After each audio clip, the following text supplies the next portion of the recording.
we are inadequate. Our deepest fear is that we are powerful beyond measure.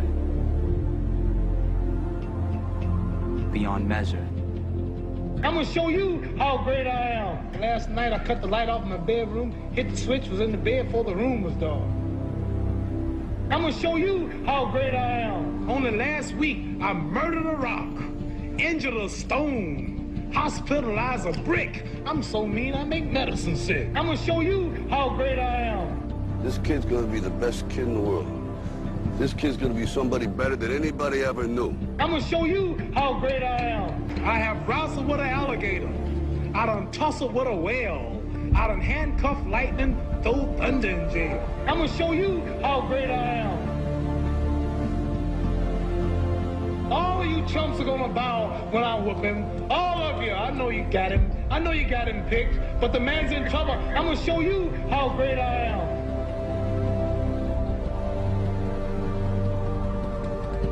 But somewhere along the line, you changed. You stopped being you. You let people stick a finger in your face and tell you you're no good. And when things got hard, you started looking for something to blame, like a big shadow. Let me tell you something you already know. The world ain't all sunshine and rainbows. It's a very mean and nasty place, and I don't care how tough you are, it will beat you to your knees and keep you there permanently if you let it. You, me, or nobody is gonna hit as hard as life. But it ain't about how hard you hit. It's about how hard you can get hit and keep moving forward. How much you can take and keep moving forward. That's how winning is done. Because if you're willing to go through all the battling you gotta go through to get to where you want to get, who's got the right to stop you? I mean, maybe some of you guys got something you never finished, something you really want to do, something you never said to someone, something. And you're told no, even after you pay your dues. Who's got the right to tell you that? Who? Nobody. It's your right to listen to your gut. It ain't nobody's right to say no. After you earn the right to be where you want to be and do what you want to do.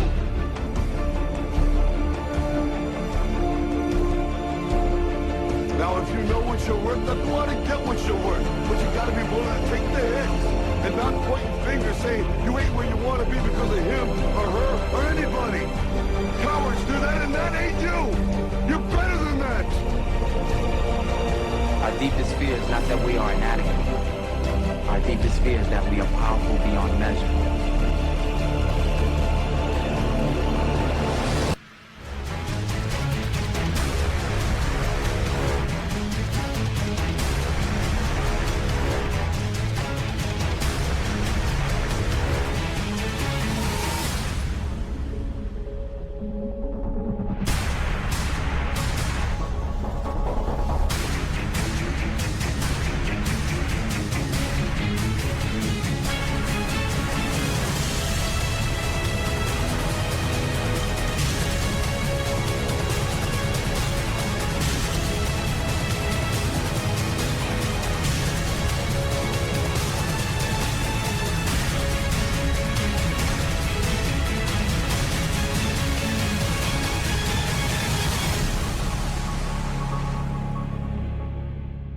Imagine, if you will, being on your deathbed and standing around your bed, the ghost of the ideas, the dreams, the abilities, the talents given to you by life. And you, for whatever reason, you never acted on those ideas.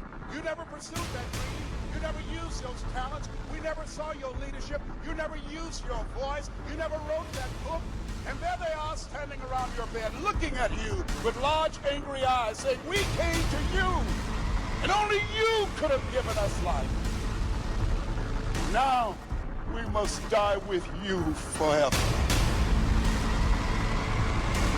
The question is, if you died today, what ideas? What dreams? What abilities? What talents? What gifts?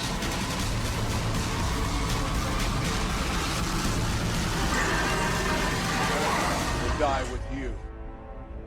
You know, Chat. there's no one else to look to. We are back. Chat. We are back. We are back. Hold up. Hold up, chat. How the heck are you? We are freaking back, baby. Holy chat. We are back. Are we not?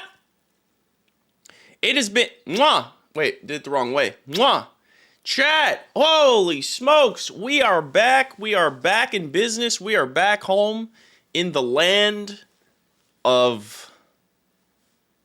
I don't know, Canada. We're back there, okay? That's where we are. Look at the vest. I got the vest. You think I was bringing this to Italy? Huh? You think I was going to bring the red puffer vest all the way to Italy? Honestly, I probably could have. Because I'll tell you what, the Italians, they freaking like the puffer jackets over there. They like them. They like the puffer jackets. I actually felt pretty sad because like everyone was rocking the puffer jackets out there, and I started it. It was my trend to start. And here I am just not looking puffed up, you know what I'm saying? It's true. They do like red. Well, we got in the chat. Chat, we got freaking Weezered in the chat, okay? Hold up. Cameron, start the music. Cameron, hit. It's the air horn. Okay. Cameron, the air horn. We got Weezered in the chat. Are you telling me after our first stream? The first stream. You're telling me you don't have the air horn?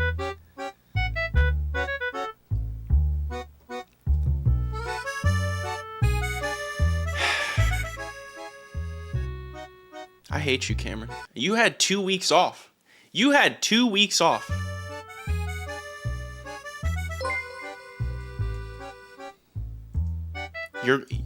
You're lucky that Weezered just subscribed for the second month. Thank you so much, Weezered, in the chat for the 2 month. We absolutely love you here, Weezered. You're an absolute stallion. You're beautiful. I hate everything you are. I didn't miss you once. I didn't miss you once. Chat, Cameron had 2 weeks off, and within 30 seconds, Puff God's nailed it. He's immediately fired. Immediately. Don't look confused, Cameron. It's very obvious why. Chat, we got Weezered in the chat. Let's give Weezered another one. Shout out to Weezered for the sub. Weezered, you beautiful goose-tastic. We love to have you here. I gotta remember if I know how to do this back home again. I gotta get back into the grind. We got Kiwi in the chat, looking beautiful. Looking absolutely goose-tastic. We got the man, the myth, the legend, the man of three names, Daniel Tiberius Lemon, in the chat. Looking beautiful and goose-tastic. Holy smokes. We got not rich Bruce Wayne. No. This is a more unhinged Bruce Wayne. We got Bruce Wayne poor. He's back. He's better than ever. Looking goose-tastic. We got Benny. Benny frickin' Wheelie. Okay? Benny's been doing wheelies since the day he was born. It's Benny Wheelie in the chat. Looking beautiful, goose-tastic. We got Puff God Plus, of course. The Stallion, the man, the myth, the legend. Jicado frickin' X. Let's give him one, too. No one's commented on my beard yet. What's going on, chat? What's going on yet? You know? Here I am. No comments. You disgust me. Curtis Soldier's in the chat. Looking beautiful, goose-tastic. All right, first band of the day from Benny. Made it easy.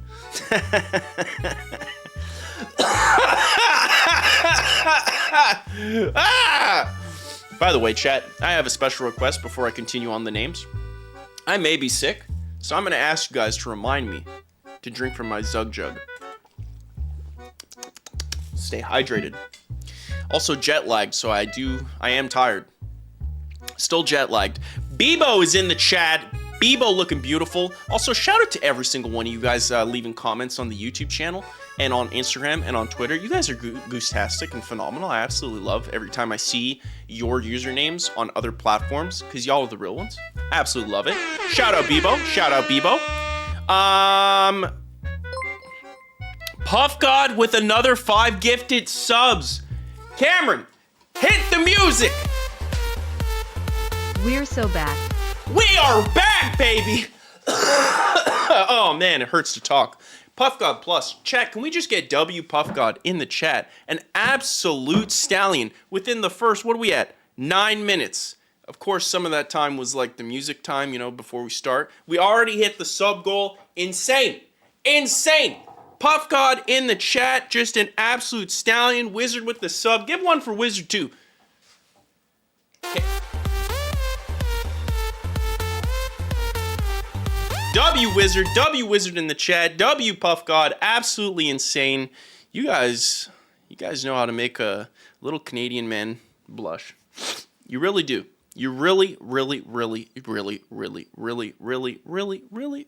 do. Puff God given 5 gifted subs to Atreek, Fuzzman89, Open Mic Night, Uber Pikachu, love that name, and Clown Prink. Boom. Or maybe that's supposed to be Prince. I don't know. Christian Vision 1492, absolutely insane in the chat. Looking beautiful, Goose-tastic chat. This is the first Goose Morning live back in the motherland, the Canadian land, and we've got a lot of things to discuss, don't we? Don't we, chat? First off, chat, I would like you to rate my beard out of 10. I'll wait, because I think for 14 weeks, or 14 days, that's not bad. Kurdish instantly turned into a mod. Benny, instantly banned. I already thought you were banned. Cameron, ban him again.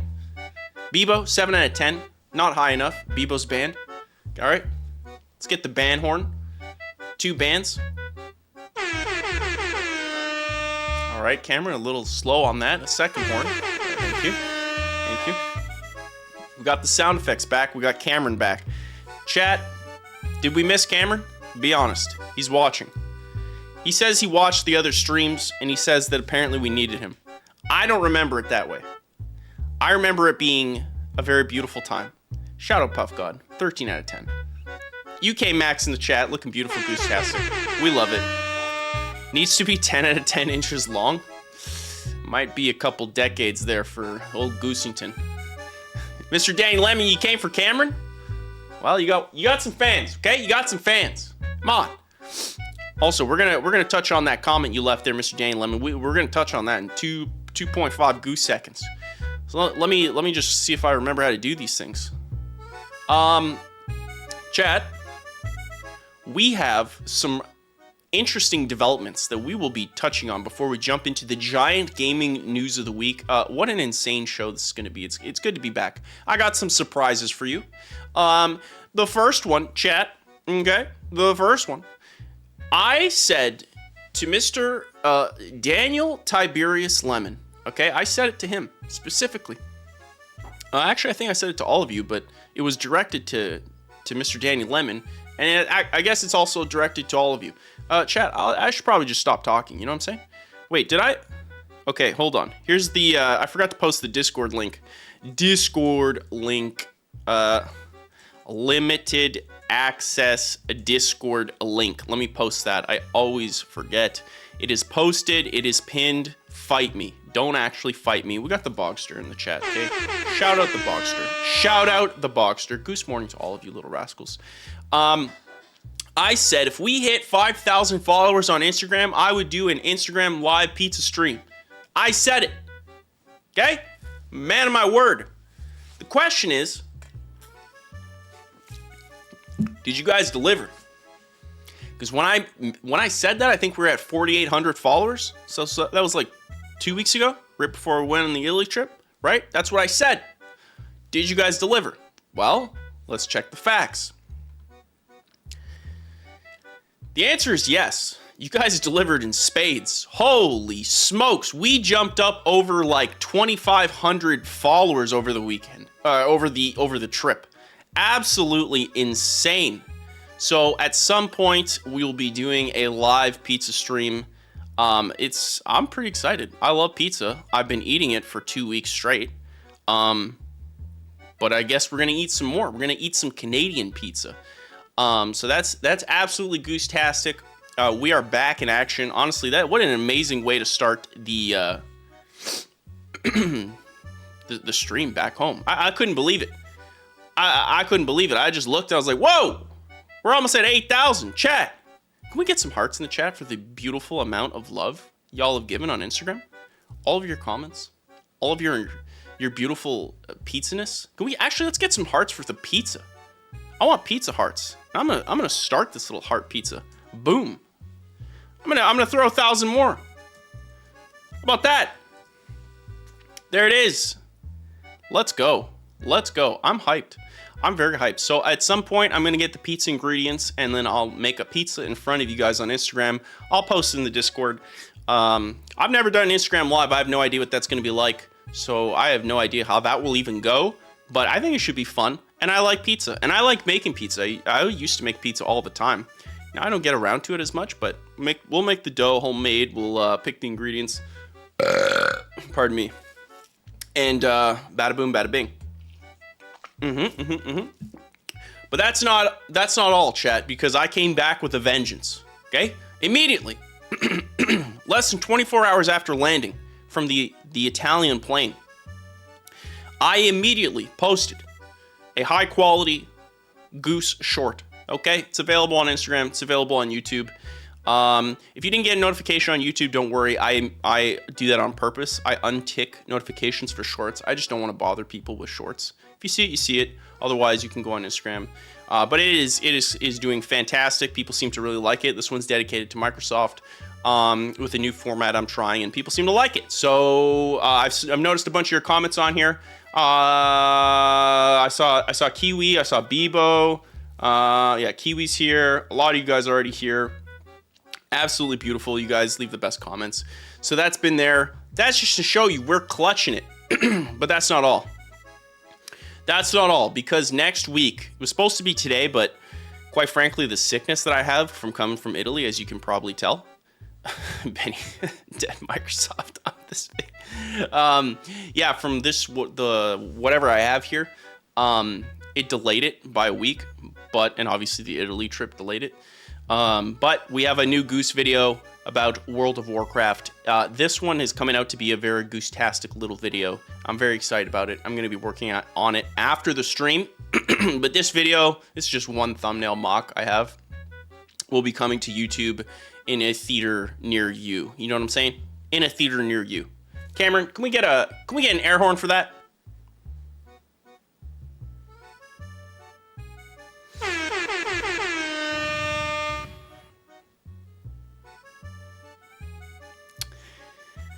It's good to have you back, Cameron.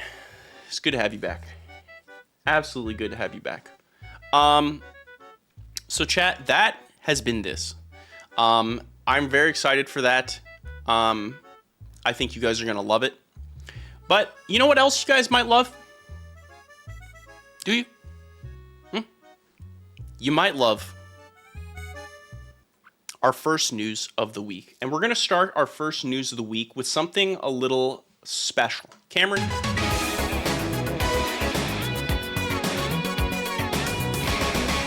And you forgot the transition, Cameron.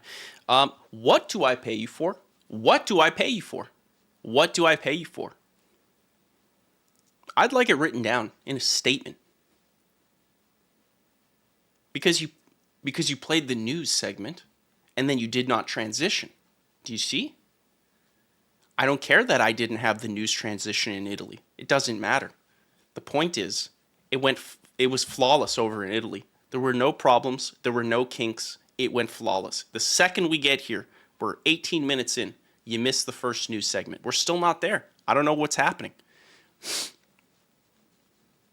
I gotta say, Cameron.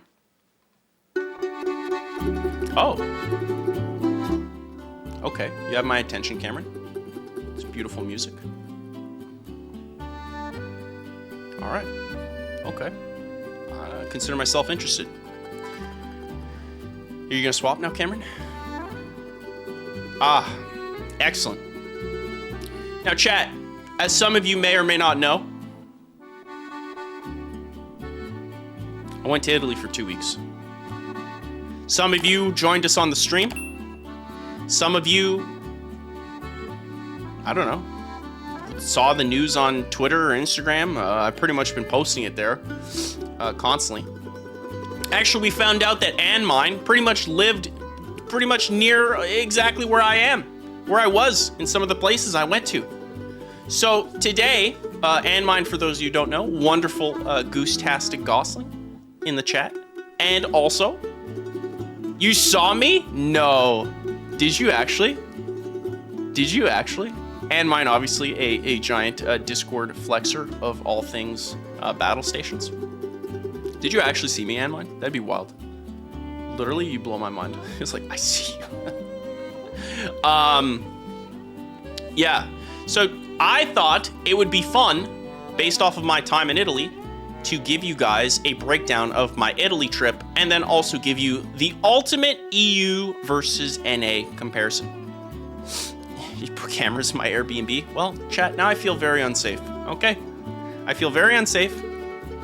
You live near Cinque Terre. Okay, and mine. Are you in La Spezia? That's the only like city I can think that's close to there that isn't that. La Spezia scared me. You don't have to answer, but it scared me. Anyways, chat, let's jump into my Italy trip, where I will break down everything you need to know about Italy. And again, I will be finally giving the ultimate answer of which is best, the EU or North America. Hoorah. Okay? Number 1, who am I? Some of you may or may not know. If you don't know and you've been watching the stream for a while, quite frankly, I have questions. I am one Zenkai goose, also known as a Canadian goose man. Canada's creator protege, some say. Okay, maker of great gaming content on YouTube. Kid from the Sandlot, yes, exactly that. I have been labeled so many different people on my YouTube comments. I've been called Matt Damon. There's been a couple FIFA people. It's been a lot. I've been said I look like the liquid Terminator from Terminator 2. I forget the actor's name. So many things I don't see. But hey, people are saying it. So that's who I am. I make amazing, fantastic, Canadian, high-quality gaming content on YouTube, and then make all variations on the other socials. And of course, we host a weekly stream that is incredible, okay? A gaming news show. So that's who I am. You know it. Young Pickerel in the chat. Look beautiful, Goose Tastic. I see you. I see you. And you might be wondering, Goose, why did you go to Italy? Why'd you do it? I'm so glad Lara Croft Tomb Raider is getting another remastered. Ah, Bebo, giving Yay. me the perfect reminder to shut off text-to-speech. Excellent. Thank you, Bebo.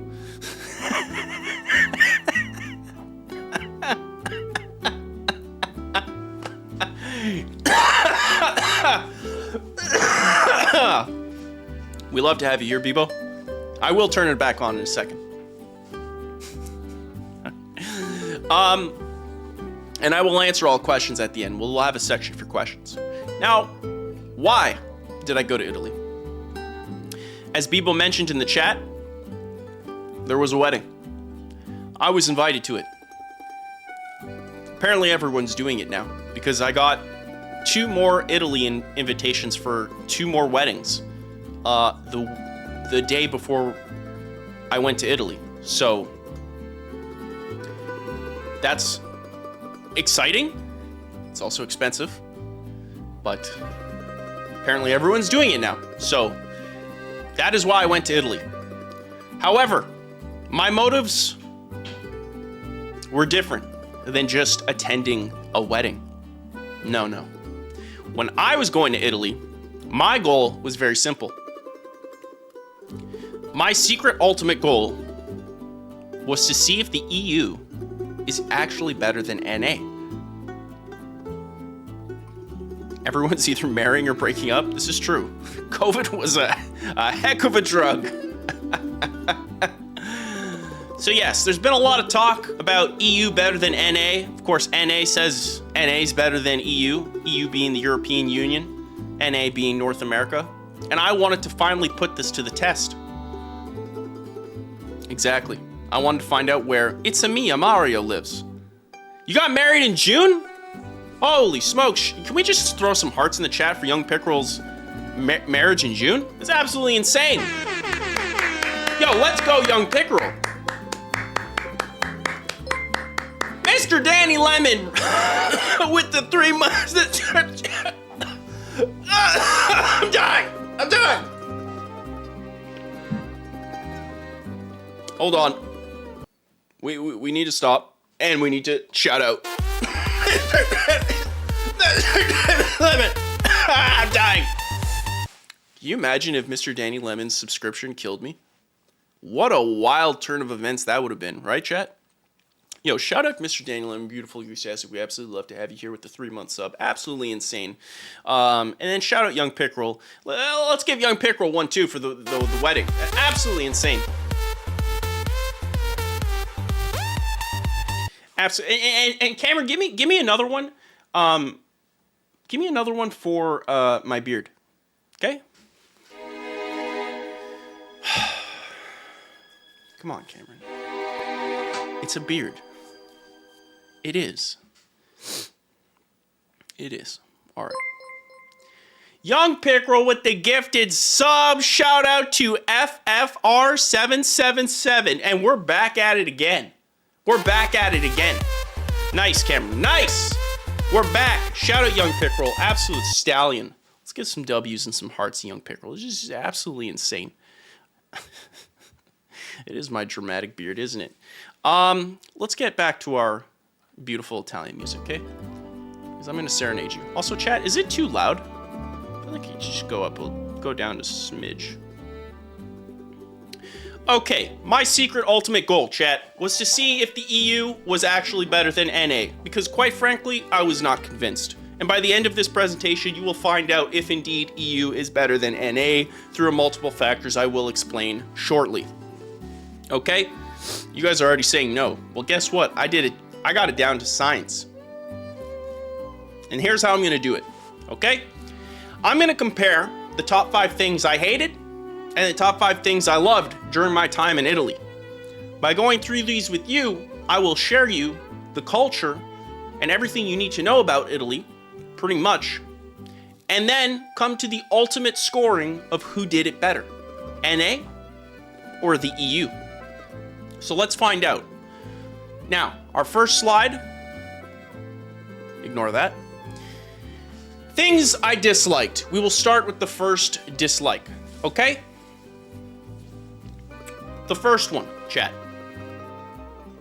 Something I like to call the American situation. Okay? No, I didn't see anything. Mr. Danny Lemon, I didn't see anything. I did not see anything.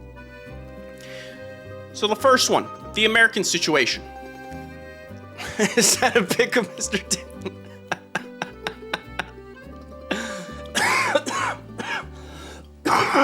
Mr. Danny Lemon. That might be his AK, I don't know.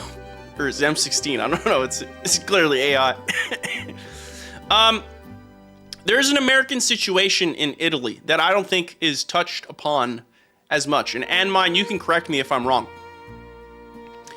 You see, what is this music?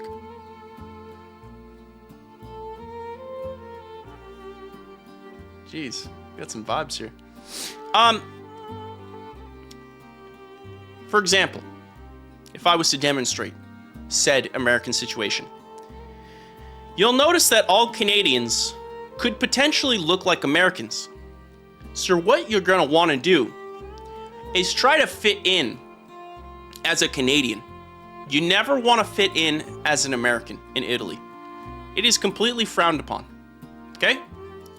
For example, if you took said Canadian and possibly placed a hat on his head, a hat that he just thought looked good, a hat that accentuated his eyes, okay?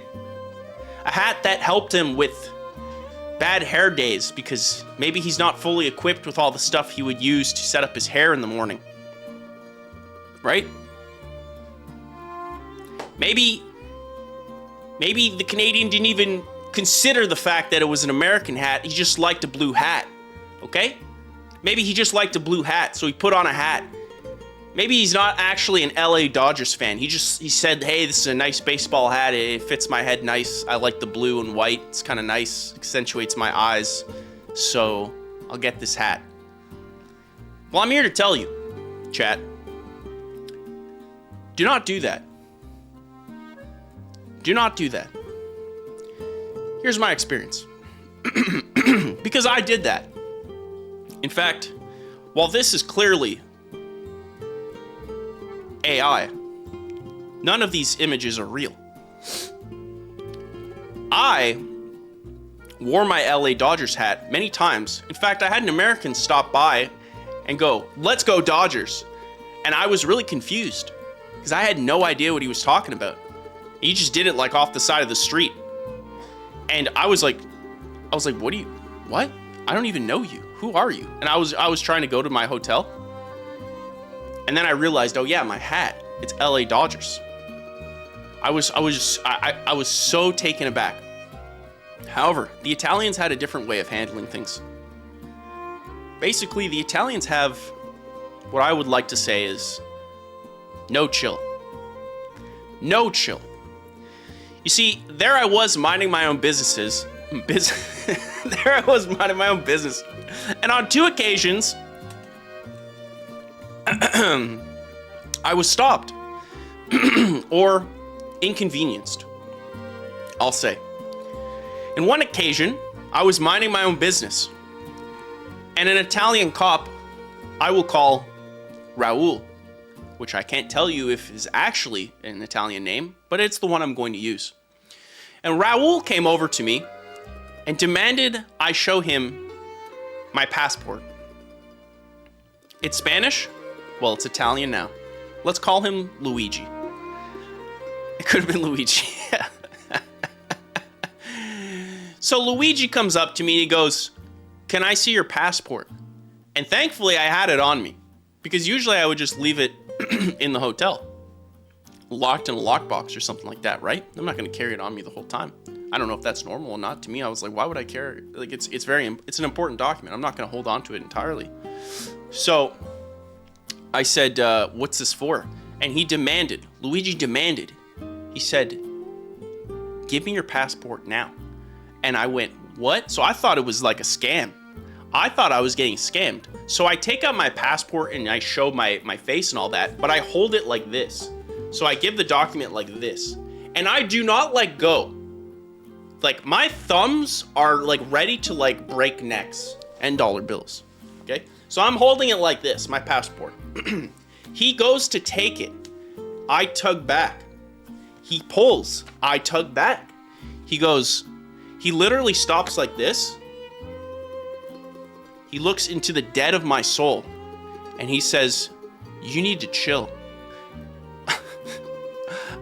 I was like, yo, what is happening? And then Luigi had his little partner. Let's call him Mario. And Mario looks at me and says, "You need to relax." And I said, "Well, this is my passport." He said, "Brother, relax." So he takes my passport. He confirms I'm who I don't know what he does. He just looks at it for a second. I'm pretty sure he just saw that I was Canadian. And then he was like, "Okay, you're good." And that's when I realized my hat might have something to do with things, because I was wearing that hat at the time. And there was no reason to single me out. There was no reason. So immediately I get the red flag. Huh. And I started also noticing that every time I wore my hat, I'd get looks like this. Now, I didn't wear my glasses all the time. For those of you who don't know, I wear glasses to see far. Due to all my time programming in front of computers, it's made my vision worse. And so I don't wear my glasses out and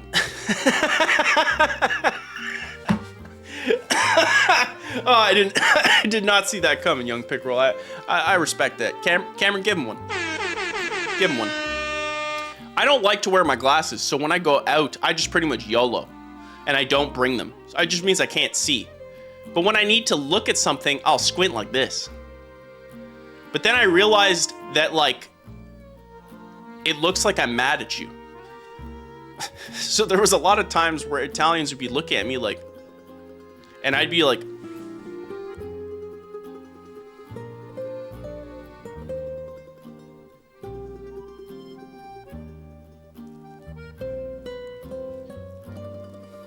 and so I got this sense that I wasn't wanted. And I started noticing it was happening more and more when I had the hat on. And then the second situation happened, where I went to a public attraction.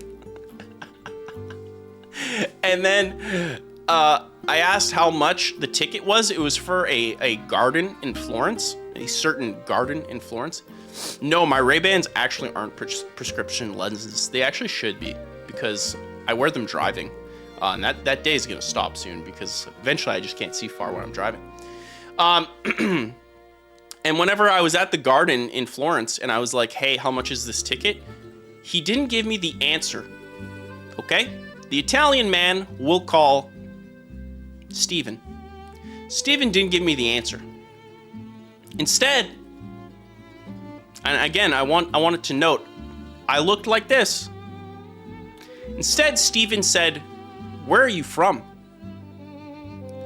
And he said it with a serious tone that I thought was like palpable. And then I said Canada. And he immediately, his tone changed immediately, and he goes, oh, okay, 10 euros.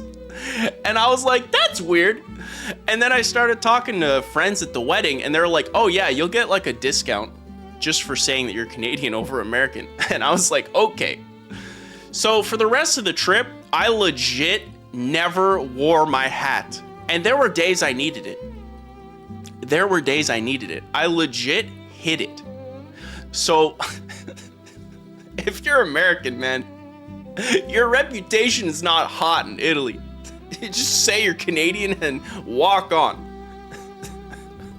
So I thought that was an L. However, I will not dock EU a point for that. So there is no change. Currently, NA 0, EU 0. Now, let's go on to the positive side. We'll flip-flop back and forth. Things I disliked, things I liked. And on the things I did like, the Italian fashion was straight up incredible. Now, I know I'm saying that and you're going, sure, but I really mean incredible. Like really, really, really incredible. Like so good, I basically felt like a slob. I felt like this. And I thought I looked good going into Italy. I thought like I had decent outfits. I was like fine. I felt good. But no. The Italians basically all look like this. All of them. They're all healthy. They're all basically kitted up to the gills.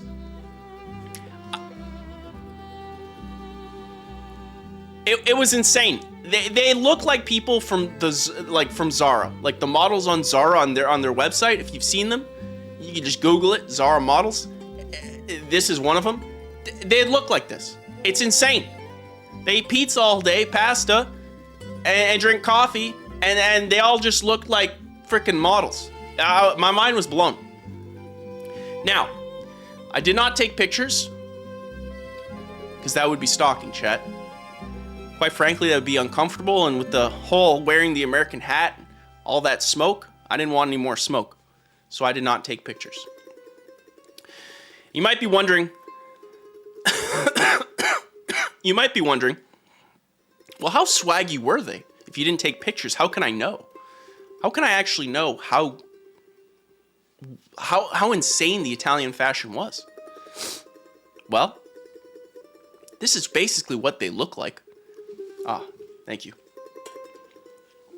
Thank you, Mr. Danny Lemon. Also, shout out to First Time Chatter, Slime Flu, and Salmon. First Time Chatters, absolutely insane. Let's show them some love. Absolutely insane. Send them some hearts for the First Time Chatters. So here you'll see examples of the EU swag. This is not a joke. Everywhere I walked, the children, the women, the men, they all made me feel like this. It was an immense crush to my self-esteem. I was almost, like, I was just very depressed every time I started walking around. I felt self-conscious at all times. I felt like it was insane. And you might be thinking, hey, Goose, maybe you're being a little too hard on yourself. Well, this is what I look like. Okay? I was rocking an Adidas shirt, just vibing, in just white shorts that I re-wore many times. Now, I will say this middle one is probably my most Italian-looking picture, but you can only wear that so many times. And we'll touch on this later. Clearly, something happened here, and we will touch on this later. But before we do, we got to give a shout-out to Celine Winter Knight in the chat. Celine's back. Celine's back. Shout out Celine. Goose Morning. So immediately you can see the swag levels of Goose is not the swag levels of the EU. The EU had me beat. I mean, heck, I'm not even joking. The children looked more swaggy than me. It was not great. Benny says because the fashion clothing is just common wear there and affordable, in NA it's considered fashion.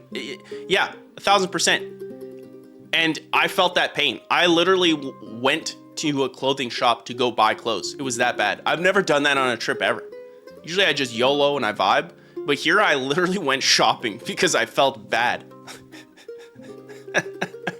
First time chat from Dr. Morinho, 82.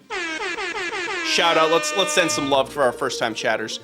Says, I confirm your middle picture is how we dress casual in summer. Yeah, that's not even a joke. They literally always dress nice. I went out in the rain, they were dressing nice. I was on trains, they were dressing nice. I was eating whatever, they were dressing nice. They're always dressing nice. It was incredible.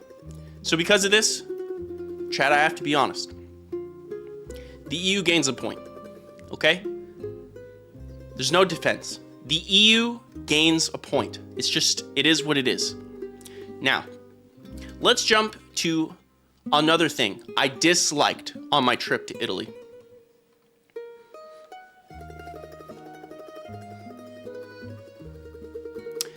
The Italians loved to smoke, which was pretty jarring because if you're in NA, that's just like really not a thing anymore. Like we just don't see that often. It's so, like it's allowed to happen, but it's so frowned upon. I was really hoping someone would understand that image. Shout out to Weezer in the chat. Cameron, give him one. And when I say everyone smoked, I literally mean everyone was smoking like I could not believe. A lot of places smelt like smoke. They were either vaping, smoking, inhaling smoke, breathing out smoke. They were the smoke. You know that character from Mortal Kombat? Smoke? That was Italy. Italy was that character. However, there was a caveat with this amount of smoking, okay? And Samju kind of mentions it a little bit, kind of hints about it a little bit. I did not see any old folks smoking. They were all mostly young folks, as you see here. Wasn't really a lot of old folks smoking, which led me to the conclusion that they're probably dead. I do not think the Italians' lifespan is as long as we think.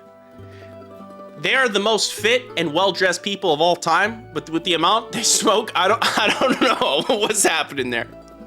Also, shout out to Pirate Plane and Canadian Jacob. Goose Morning. Goose Morning unto thee.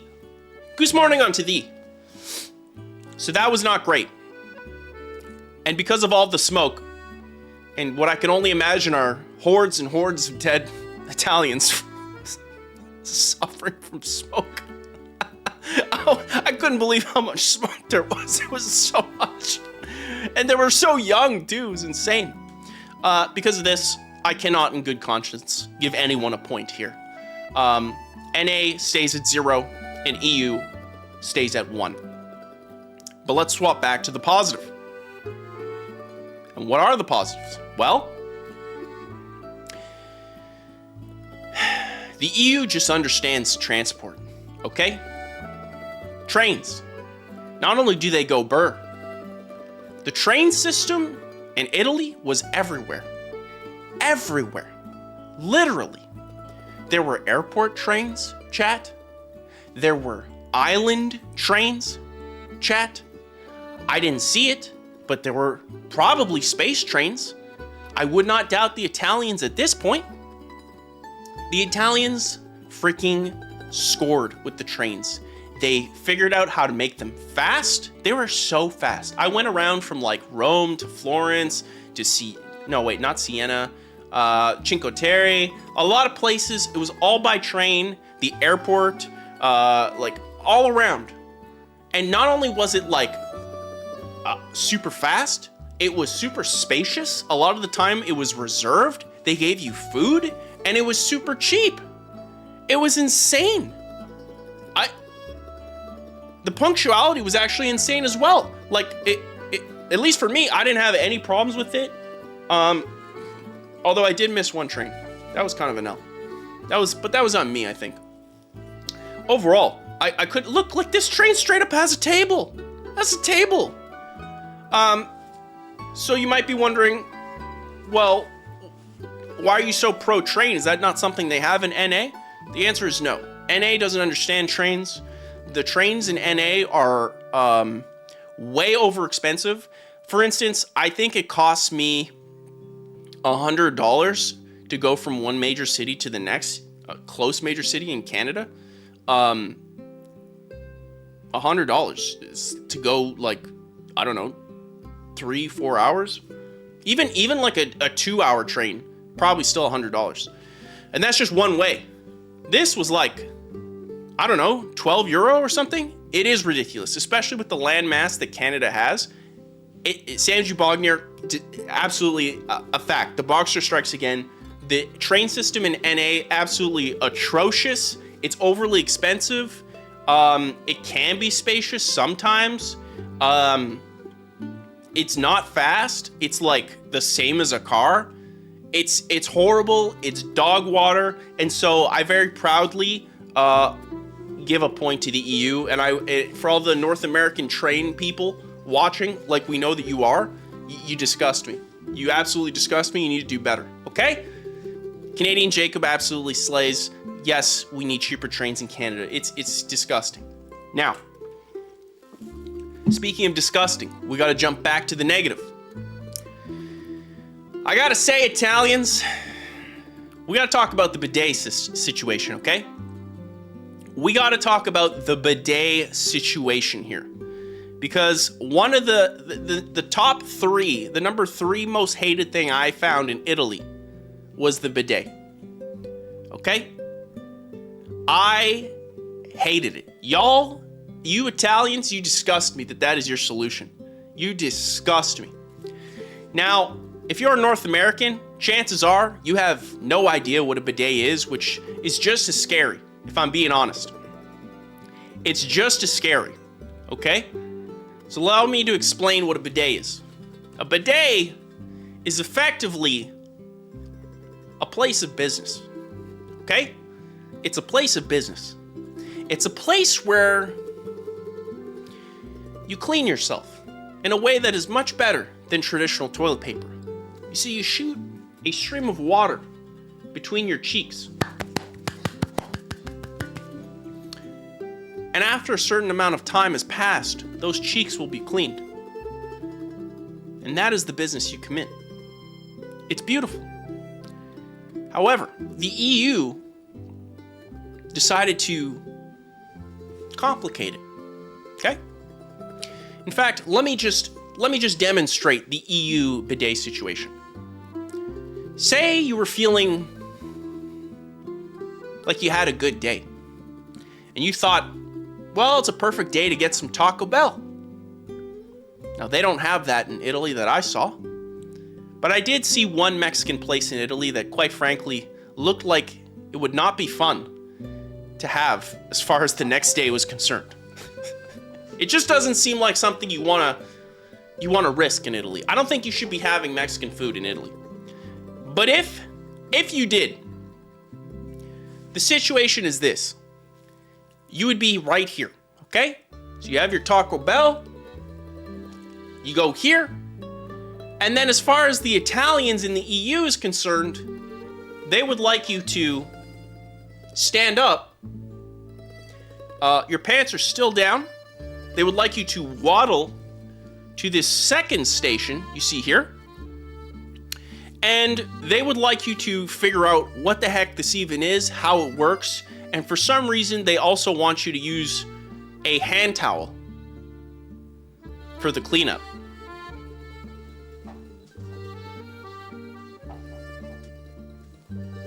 This is the EU situation. And so, I would like all the EU chatters to explain yourselves. In fact, I'll wait. I would like to understand where the logic is coming here. Why two different bowls? Why two different amounts of plumbing? Why go through so much effort to add a middleman? Chat.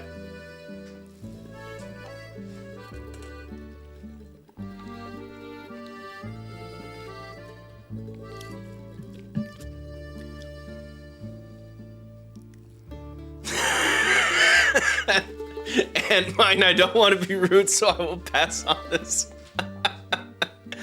And Curtis Soldier says culture. That's what I thought. Now you might be wondering, well, that's a lot of talk coming from NA. Well, guess what? Let me just demonstrate what it's like over here. We don't have no middleman. You eat your Taco Bell, and then on the same toilet you do your business, you have an attachment for an insanely powerful jet stream bidet that will not only allow you to see God, but it will... This is the exact face you will have the first time you use it. This is the exact face. You will see God. And then you just use toilet paper. It's a much simpler system, less plumbing to maintain. It's all integrated into the same toilet. And you get a much better clean job. You do not use hand towels that you display openly to clean up. Okay? I'm not trusting any NA person with these hand towels. Maybe the EU, but not NA. So NA's got them figured out. And because of that, NA gets his first point. NA, 1 point. Right there. EU 2, NA 1. Beautiful. But EU does something that, quite frankly, if I'm going to be honest, was magical. The first time I experienced it, my God, almost brought a tear to my eye. Shout out, NA. We got a point. The payment system. Oh, really? The Italian bidet is different than all of the other EU? I just don't understand the two systems. What? Because like the plumbing in Italy, like all the toilets, it's like, let's go back here for a second. All the toilets right here, you don't see any of the plumbing. It's all behind the wall, and there's always a button at the top. There's no handle. It's a button at the top. And then you go over here and it's the same thing. So all the work from a plumbing perspective to put it behind the wall and keep it smooth and looking good, it's so much extra work. And in North America, it's just like, here's your toilet. The flush is on the actual toilet, and then you just have a little crank beside you, and it just jet streams, and it's amazing. It's amazing. Now, as I was saying, the payment system in the EU, quite frankly, brought a tear to my eye. They got it figured out. Those guys in EU, they got it figured out. My mind was freaking blown, okay? Dr. Morinho says, I would say majority of EU countries do not have a bidet nor the jet stream, and you have to synchronize your Taco Bell. That's disgusting. It's absolutely disgusting. Open Mic Night says, so here's my thing. Having two things is definitely inconvenient, but the second step doesn't make sense. It's like a downpouring faucet, yes, it's awkward. You cannot hit the nethers. You cannot commence and complete your place of business as accurately as you could with the NA system. This is why NA gets 1 point. It is not lost on me that the only point the NA got so far is how to, complete a place of business. Now, the payment system in the EU goes as follows. You go to a restaurant, you order a pizza, you look at the menu. The menu on the pizza says, hey, this pizza is going to cost you 10 euros. They don't do the 0.99 or whatever. They don't do that stuff. 95 cents. No. $10. It's just going to say 10 euro. And then once you order your pizza and they come with the bill, guess how much it costs you? $10. Okay? You see, they receive no tip, taxes, and the tax is already included. There's none of that. It's just whatever's on the menu is what you pay. And you just receive goods and services. It's beautiful. It's a beautiful system. Let me demonstrate. You walk inside an Italian restaurant, authentic Italian restaurant, and you order an authentic Italian pizza. Like I said, it will say 6 euro or something like that. And then by the time you're finished and you've eaten this Italian pizza, you get to pay 6 euro. There's no tip. There's no taxes on top. It's just like, it felt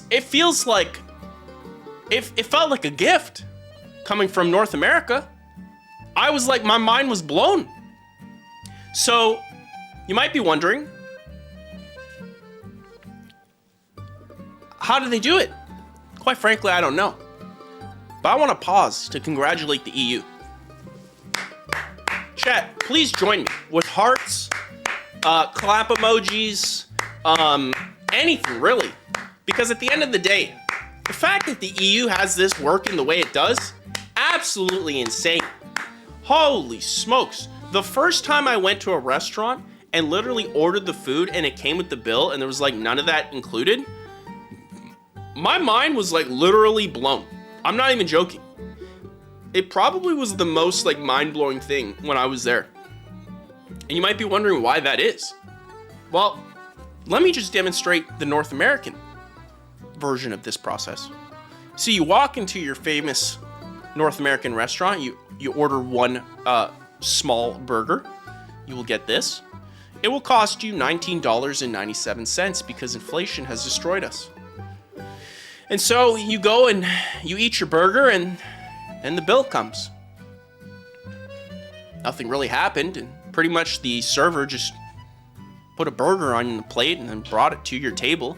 All of a sudden, with tip and some taxes for roads that are barely working and a bunch of government systems that aren't necessarily working the way you'd like them to work, you're paying $28.63 for this small burger. That's pretty much the system in NA. It disgusts me. And so to be fair, we're gonna pause to shame NA. Okay? I want everyone who's North American to be disgusted at the amount of stupid tipping we do. This is coming from a guy who worked in construction for many years. Ain't no one tipped me. My job was freaking hard. All it was customer service. I was going to people and building things for them. Ain't no one tipped me. Ain't no one tipped me. And then you're telling me Clarence from Wendy's. Actually, not Wendy's. Fast food doesn't have tip. I go to like Red Lobster. Okay? Clarence goes and gives me a lobster. He didn't do anything. I just pretty much pointed on the menu. I said, Clarence, I want this $20 lobster. And then Clarence brings me the lobster. And then I eat the lobster. And then I wait like over an hour because Clarence just forgot where I was. And I say, Clarence. And you do like the wave thing. You go, and he sees you.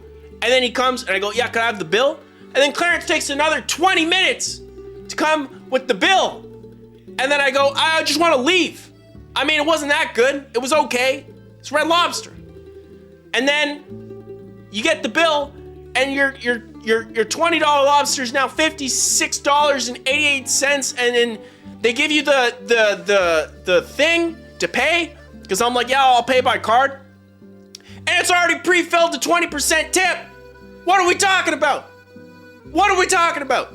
You already robbed me with the taxes. They're basically useless. And now you pre-filled 20%? What did you do, Clarence? Clarence, what did you do? You walked up a few steps, you walked back, okay? I'll do that for 20% tip. Clarence? So when I was in construction, ain't no one tipped me. When I was plowing snow for cities, ain't no one tipped me. Maybe this pause was a little long for NA, but I really wanted to drill in how much I hate the system and how much I hate tipping and tipping culture in North America. It is dog water. It is absolute dog water. And here's the other thing, okay? Not only was it cheaper, the service I got in the EU was incredible. I swear to God, most of the people who served me in the EU would have taken me out for dinner themselves. They were beautiful individuals. They weren't Clarence. Clarence who just like goes, so what do you want? No, they weren't like that at all. They were beautiful individuals, and I paid less. Somehow they figured it out there. I just want exactly what they have. Please, Justin Trudeau, if you're watching like we know you are, first off, relax a little bit, okay? The inflation's really starting to hurt us, okay? Relax. Second, figure this out, okay? Fortunately, EU has now taken a dramatic lead with 3 points, and NA is at 1. I'm sorry, but that's just what it is. Now we need to jump back into the things I don't like, what I hated. And this next thing might throw you for a little curveball.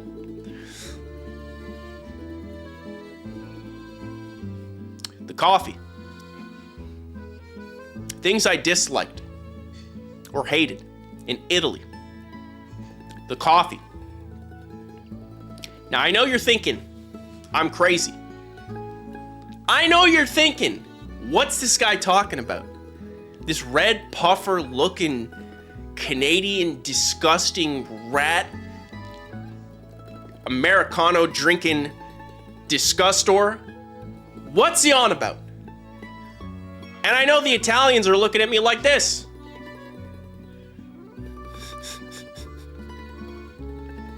I know. But hear me out. Let me demonstrate my point. You see, my gripe is not with the coffee necessarily. Canadian Jacob, I just want my Timmy's double-double. Oh my God, Goose needs therapy. Listen, my problem is not with the coffee, the drink. My problem is with the process. Allow me to explain. You see, in NA, it's very simple. You wake up feeling refreshed, you make a delicious pot of coffee, and then you go on your phone for about 15 minutes as you attempt to fight demons. That's the process. That's how it works. It's very simple. You just, every morning, you repeat the same process over and over again. And then guess what? After you do this simple 3-step process, well, North America can officially start its day. They're feeling quite beautiful about them. That's the coffee situation in North America. Do you understand? It's very simple. It's very, very simple. Your day starts, you feel cleansed. You feel cleansed. Just look how happy they are. That's a thrill. That's NA. Now you might be wondering, okay, well, what's EU's process like? If you don't have a problem with the taste of the coffee, what's the EU process? Well, let me explain. You see, in the EU, you wake up with no coffee. They don't want you to drink coffee there. What they want you to do is look up reviews for a billion different coffee places, then walk 15 minutes outside of where you just woke up to go order espresso. That's what they want. So that's what you got to do. Immediately, the 3-step process is expanded. It's a multiple step process. You wake up feeling refreshed. You look up a bunch of reviews. Then you get some espresso. And then you drink coffee that's made for ants. Okay? That's the actual size. You drink coffee, it's made for ants. Now at this point, you're in the coffee shop and you're going to get a feeling. A commotion. A rumbling in your tumbling. And it's at that point you'll find God. You'll become religious. Because it's the only way that you can make it home in time to fix this. Do you see? Do you see the problem?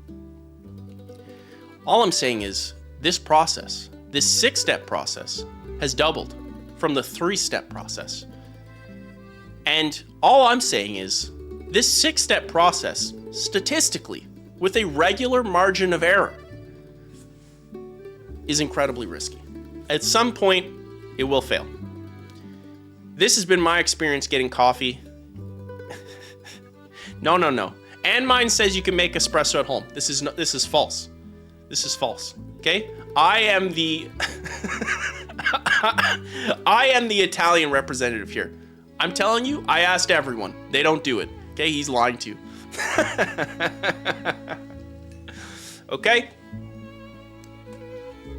I'm not biased whatsoever. Okay? Us North Americans, we want our thick coffee and a big mug, and then we want to take our we want to fight our demons. Okay? That's what we want. I'm not biased. I'm not fabricating reality based off an experience that could only happen while traveling in Airbnbs who don't have espressos. That is not what's happening. This is a real problem that the EU needs to discuss. And as such, NA gets a point. I'm sure everyone will understand the logic. Now, things I loved. Let's go back to something happy, shall we? Because NA is catching up. Mr. Danny Lemon, 100%. Shout out NA. Hoorah. We're coming back. Okay? We're coming back. You guys didn't think NA would come back on coffee. Of all the things to come back on, NA has come back on. All the things NA has come back on are revolved around going to the bathroom. Oh man, I just put that together right now. There's commentary in that. Now, the things I did like. We figured poop out. Pretty much we're killing it on that. When it comes to poop, NA's got it locked. We are efficient. But Italy's got the food situation figured out. Okay? They've got the food situation figured out. And I really wanted to make sure I took this seriously. So what I did is I had a very scientific testing method. You see, what I did was every day I would order anything that would spike my glucose up. Pretty much if I didn't have the shakes from a giant insulin spike, then I wasn't happy. I wasn't living, quite frankly. The next thing I would do is eat anything that my lactose intolerant stomach would immediately regret. The things I saw, quite frankly, would scare you. But I did that for science. The next thing I did, something NA doesn't do, is I'd always be finessed into paying for tap water. For some reason, North America, you see, you go to a restaurant, they'd say, do you want still or sparkling? And sparkling would always be the thing you'd pay money for. But still, they'd just give you as much as you want. There's never anything you'd have to pay for that. It was just like water. It's available in the tap, so they'll just give you water. The EU is not like this, as I found out. Because every time they would ask still or sparkling, I'd get an actual glass bottle. And I was like, there's a seal on this that hasn't been cracked. That's weird. And then I'd find out that they'd cost $4 a bottle. And I only started noticing eventually because I didn't even think about the price because the price was already so low from the no tip and tax. So I wasn't even like thinking about it. And then I was like, shouldn't this not be this expensive? And I started understanding that like I was being like charged for tap water. I don't know if I was just being finessed because I looked American, but like legit, it happened so often. Every time I went out. Because I always wanted water. I was always out of water. I was so thirsty. I will say, credit where credit is due. EU has a bunch of like fountains everywhere, which is a very magical experience. So if you have a water bottle, you can drink the water almost everywhere you walk, which is fantastic. But at the restaurant, I think it was frowned upon to bring your own water. I don't know. Look, this is what happened. They got me. Now, to show you this, we will go to the Discord, which I will get momentarily, which you can join, of course, by clicking the pinned comment in the Twitch chat. All right. Hold on. La, la, la, la. So here you can see, this is where I shared all the food that I ate. You can see my natural cuisine this is what I'm used to in NA. Okay, very balanced diet, very balanced. Of course, we have other people in the Discord who are flexing constantly, such as Mr. Daniel Tiberius Lemon with the chive omelet, Puff God Plus, the calzone. We got a lot of delicious stuff here. Honestly, Wizard's right here with the caramel macchiato. It looks absolutely insane. Mr. Danny Lemon just straight up flexing right here. But I shared all the food I had. I started the trip by having the most NA meal possible, fries and nuggies. That's how I started my Italy trip. But then I started eating a lot of food. Every time I went to a restaurant, I would have a tiramisu so I could compare them. That was always a staple. I would have lots of pasta. So here, this had guanciale. This had some tomato thing. The noodles were made right in front of me by some old lady who did not smoke, to my knowledge. This was carbonara with some more guanciale. Absolutely insane. I will say, the Roma pizza in Italy, it's basically like pizza made on focaccia like this, and then cut with scissors. Chat, the Roma pizza was straight up god tier. I feel like not a lot of people are talking about the Roma pizza. It was always a W. It was always a W. The Roma pizza was insane. Every time I'd have it in any different restaurant, it was insane. Where's the plate? I don't know. I don't know where the plate is. You can see here, I'm enjoying myself. Right here, I'm having a soupli. Basically like an arancini. So deep fried rice with some stuff inside of it. This looked like this. This one was cacio e pepe. This one was, I forget. But it was pretty delicious. Of course, I had a ton of pizza. Oh my goodness, this pizza was absolutely incredible. This had zucchini. I love doing different type of toppings like this, so like a red and a white. I will say, chat, Italy, people hype up the pizza, people hype up the pasta. Brother, you gotta start hyping up the meat that they make. The meat, like if you picked a meal that was like meat-based, you always had a dub because the meat was incredible. This was mozzarella di bufala and some carpaccio, I think. I can't remember what it was called. Anyways, this meat, pardon me, this meat was incredible, absolutely insane. This gelato, I think this is called, I say it in my Instagram post, Gelateria La Rosana or Romano. One of those. This place, I went multiple times. It was so good. What you're looking at here is like caramel pecans with I can't remember, but oh my god, it was so good. Literally, I went to heaven. And mine says prefer Roman pizza over Neapolitan. Yeah, honestly, dude, and mine, I think I did too. There was one type of pizza that I was like literally mind blown. But like the Roman pizza shocked me because I feel like not a lot of people talk about it. So for all you North Americans out there, try Roma pizza. Okay? Like it's so good. Why are not enough people talking about it? It's so good. It's so good. It was incredible. And that gelato was incredible. This was the best tiramisu I ever had. It was in like this little mason jar. It was like in the it was refrigerated. It was absolutely incredible. I ate it with a little baby spoon. Okay? Fun fact.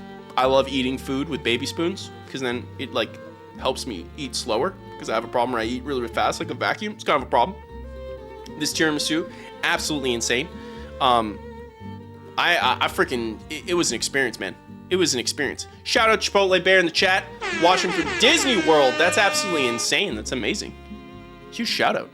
Huge shout out. So yeah, I got way more Roman pizza. This, again, you just throw meat on. They kill it with the meat. The Roman pizza, incredible. This one, incredible. I forget what it was. This cannoli was mid. This cannoli was mid. In fact, there was one place I ate in Italy that was like, they had these croissants, and I didn't realize, we'll get to it in a second. Actually, I'll hold on to that story, but I got bamboozled. Because Italy is great for food with an asterisk, and I'll get to that in a second. Because this, this guy was not good. This guy, not good. This just tastes like cream. I don't know what I expected. It did not taste like anything other than cream. This pasta, absolutely goose-tastic. Another Roman pizza. Also, the pure vegetables. The food is like, it's just straight up like the food. It's so fresh. Like the vegetables are incredibly fresh. So even this pizza was just pure vegetable based, and I was losing my freaking goosing mind. I will say, the meat, if you push it too far, like this one was just straight up like mounds of meat with cheese and sun-dried tomatoes. I think that was a little too much, because then I didn't even taste the bread. It was more of a like meat pizza with bread on top. It's called pinza? This thing? Is that what that's called? Pinza? Interesting. Interesting. Well, I freaking loved it. Well, not that thing. I did not like that, if that's what the pinza is. But like the the tomato stuff, absolutely insane. The bruschetta was absolutely insane. Again, just like all of the fresh ingredients. Oh, pizza romana is pinza. Ooh, interesting. Okay, good. Dude, I'm gonna talk to some NA people. I'm gonna tell them we need more Roma pizza over here. Some pinza. This pizza was incredible. This was my favorite pizza I ever had there. Okay, this was at a little spot in Florence called Neromo. I found it on some website from some guy who was like, yo, this is a pretty good spot in Florence. Florence had a couple problems with that. And this pizza had gorgonzola cheese, these types of, it was like this little salami. I think this was like little strips of zucchini. Oh my God, and the crust and everything and the olive oil. Allora! You know? It was incredible. This one you see right here in the top right corner had a bunch of like, that's black truffle shavings. Wasn't my favorite, but still tasted absolutely phenomenal. Incredible. Mr. Danny Lemon says Roma pizza or Poppin' John's, and the answer to that question is Mr. Danny Lemon's been banned for the 4th time today, okay? 4th ban of the day. There it is. 4th ban of the day.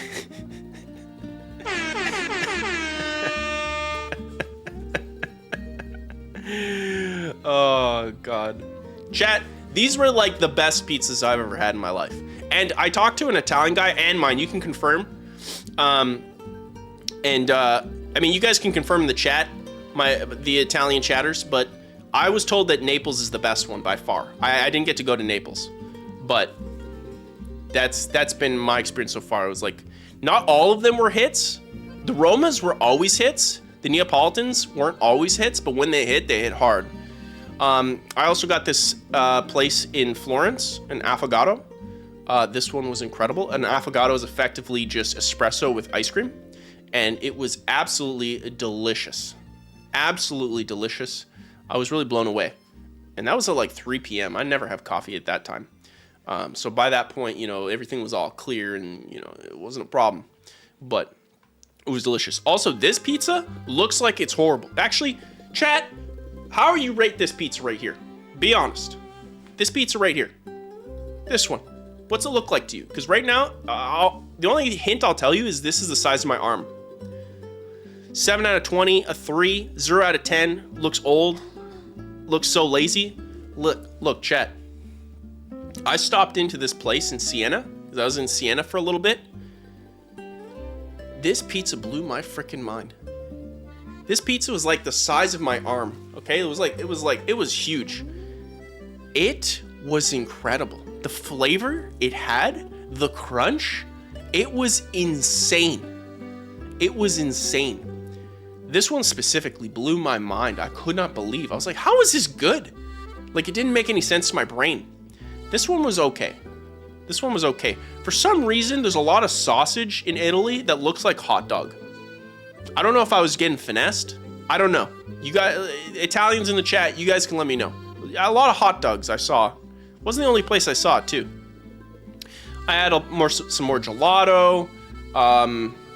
Some more gelato here. This one's in Rome. I went to Rome. I had a lot of Florence sandwiches on focaccia bread. Absolutely insane. Again, if you want to see all these images, they're in the Discord. You can click the pinned comment in the Twitch chat. There are limited access amounts of invites every week. I think I do 10 every week. So feel free to join. Now, Mr. Daniel Lemon posted the caramel M&Ms. I looked for those in Italy, which is probably heresy. I could not find them. The Italians straight up just don't eat trash. Like, even when I went to the store to look for trash, first off, I was never craving trash food. I was actually feeling good all the time. And I was walking it off all the time too. So I just felt good. Like, I see why everyone looks incredible. I get it. I get it. Because they're eating great, healthy food. They're eating fresh vegetables. And they're walking all the time. And their stores aren't filled with this stuff. Like, legit. The only M&Ms I could find were peanut M&Ms. They had their own stuff. And mine says, I have a wooden oven and can make pizza in any style, but my family always begs me not to make Neapolitan. That's, first off, and mine, that is the biggest flex I've ever heard in my life. That's the biggest flex I've ever heard in my life. I did not get to try these. And mine posted these in the chat. Wait, hold on. Canadian Jacob with the morning coffee. NA knows. NA just understands. You could tell by the color of this. There's more. That's a double-double, okay? It's a standard double-double. That is not a thing in Italy. Not a thing in Italy. So that is the Discord. I've shown you some food. There is more food I will link to in a second to show you guys. The food situation in Italy was definitely something I liked, and the result was a very happy goose man. However, I want to make one thing clear. I want it to be crystal clear. North American food's pretty good. Italian food was incredible. Some of the food I had was the best I'd ever have, specifically sandwiches, pizza, and the gelato. Those three were of those categories were the best I ever had for what they were trying to do. However, there's a lot of North American food that is so freaking good that it's not like it was super far away from Italian food. It was just different types of food. I don't think like the North American version of a pizza is ever beating like Italy's like stuff like that. But like pasta, I actually think North America was like on par. At least where I'm at. Like, I don't know, maybe I got dealt a bad hand. I really, really enjoy both cuisines. And I may have memed it up here by putting pretzels and nuggies.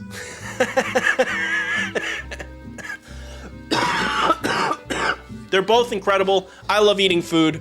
I will say the Italian food made me feel better.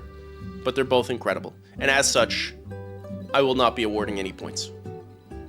Now, I will be talking about the thing I hated the most in Italy. The thing that every time I woke up, I thought about this person. Because this is a person I hate. This person annoyed me so much, it would cause my days to change in ways that I did not foresee. This person brought me such an incredible amount of anger. And I couldn't avoid this person because this person was everywhere. No, it wasn't Bebo. There was no text-to-speech in Italy. Shout out Bebo. Shout out Bebo. Give him one, Cameron.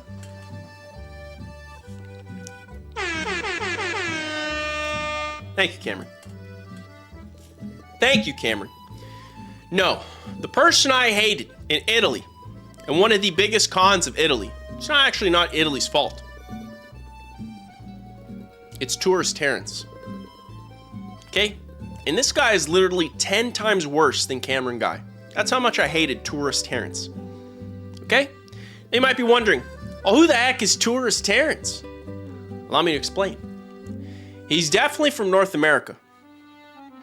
Tourist Terrence is 1,000% from North America. Specifically, Tourist Terrence is from the States. It's not even a question. It's not even a question. Tourist Terrence is from the States, and I hated him. Because Tourist Terrence... No comment, Penny. No comment.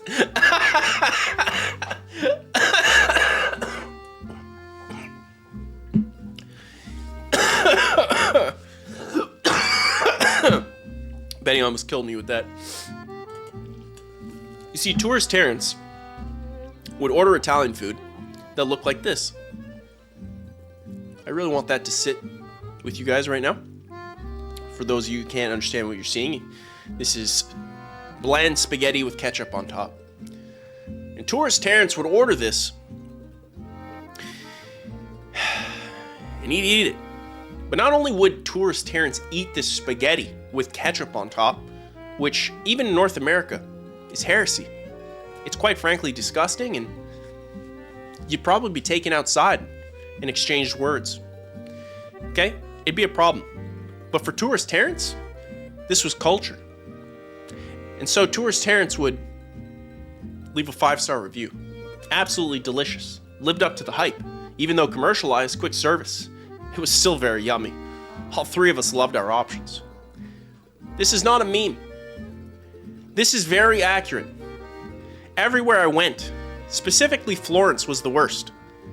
Tourist Terrence filled the entire map with 5-star reviews, inflating the review of many mid-restaurants, making it almost impossible to understand where I should be going to eat. That is the effect Tourist Terrence had. And I'm not even joking. It's not 1 or 2 or 3 restaurants. There were so many. So I had to do a lot of digging, specifically in Florence, to figure out where to get good food, because I just couldn't trust the reviews. And I didn't know how far Tourist Terrence would go, because like I said, Terrence thought this was a 5. And so the amount of times I would go to a restaurant, it got me like 2 or 3 times where I'd go to a place that was rated a 4.8 or something high, something insane. 4.6, it didn't matter. If it was in high 4s out of 5s, like I was hyped. It's like, the pasta is incredible, pizza is incredible, blah, blah, blah. I'd go, be immediately like, what? This is like, I'm used to 10 times better than this back home. But for Tourist Terrence, this is his first time. He's just been eating cheeseburgers all day for years. He doesn't know. The first time he's ever had pasta in his life. And ketchup, he knows it all too well. So basically what I want to say is, I hate Tourist Terrence. And I'd like to take a second to pause and shame Tourist Terrence. So if you would, I would like you all to comment, "We hate Tourist Terrence." I will start. We hate Tourist Terrence. No. You guys have twisted it. You guys have twisted it. You stand for it. Chat. We hate Tourist Terrence. We hate tourist terrans. Yes, they are ruining the countries. Okay, get them out of here. We don't want them. If I could, I'd ban every tourist terrans.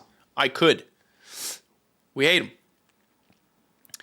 And as so, obviously I can't take any points away because I'm not going to take away points from NA because it's NA and I'm biased. And EU, it's not EU's fault for having all of their restaurants be review bombed by tourist terrorists eating like ketchup. Actually, it was funny. We went to one pasta place, and on the wall there was literally a sign that said, "Do not ask for ketchup.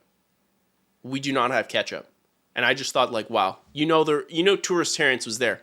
Tourist Terrence, he was there, and he's like, yeah, the pasta could use a little chup.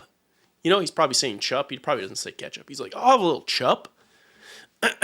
Tourist Terrence. Absolutely disgusting individual. Absolutely disgusting individual. And quite frankly, I just hated him entirely. It was so annoying, specifically in Florence. I'm not even joking. I had such an annoying time trying to find restaurants. I had to go on, I would just scan Reddit threads, and then there was so many Redditors who tried being so much cooler than they were, being like, actually, blah, blah, blah, blah, blah, blah. And then the whole time, I totally forgot that Anmine just had all the knowledge, and I could have just asked Anmine in the Discord. So shout out Anmine in the chat. Shout out Anmine. Absolute stallion. Now, what I liked the most, my number 5, and this one's going to take you for a little curveball in the same way that the coffee one did. Okay? Allow me to explain. Number 5, to find out who is better, EU or NA. And let's do this right. Let's do this right, shall we? Let's do this right.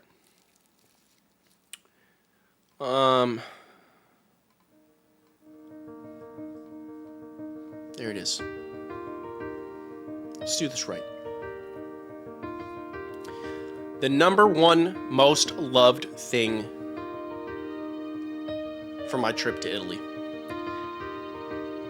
And the decider of which was better, NA or EU. Hold on.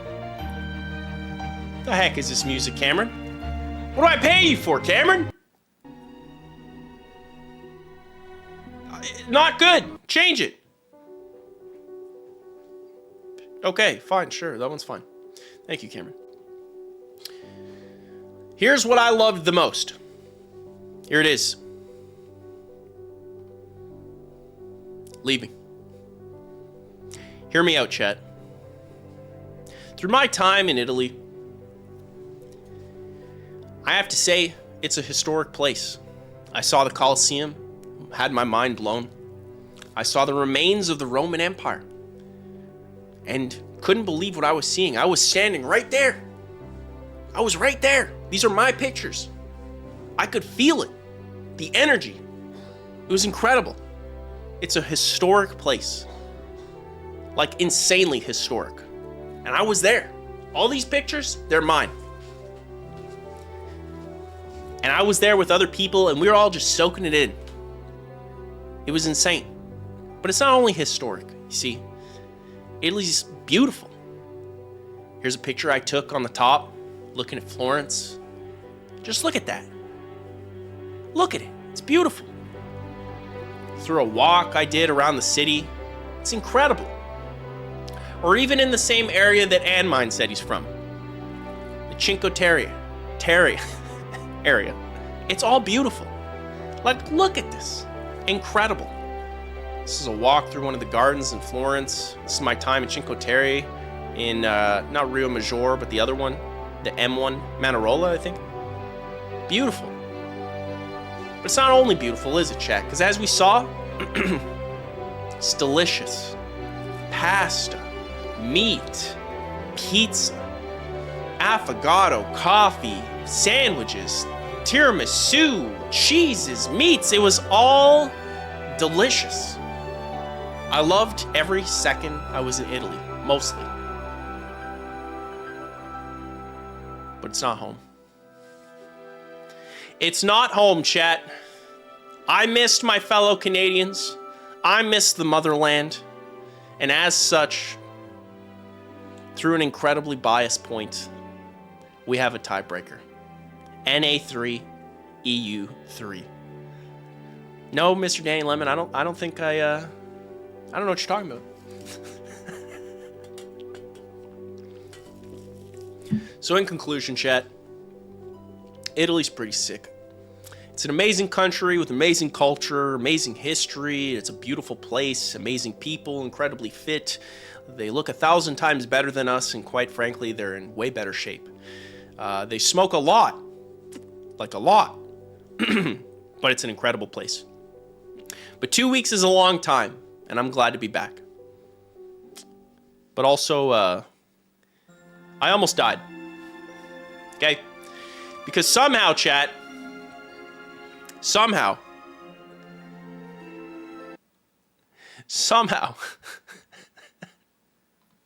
I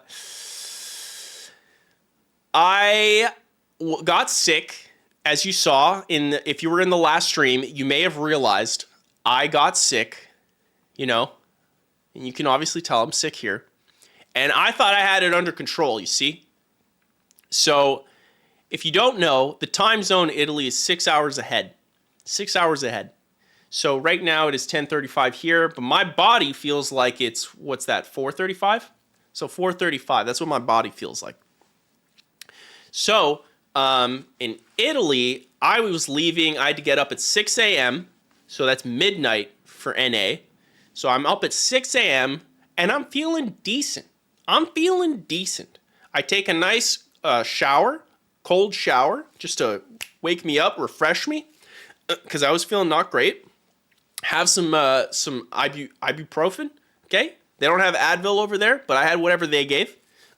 Felt good. Went to the airport, got on a couple flights, and then eventually ended up in Zurich, okay, which is Switzerland. Let me just say, Switzerland is incredible.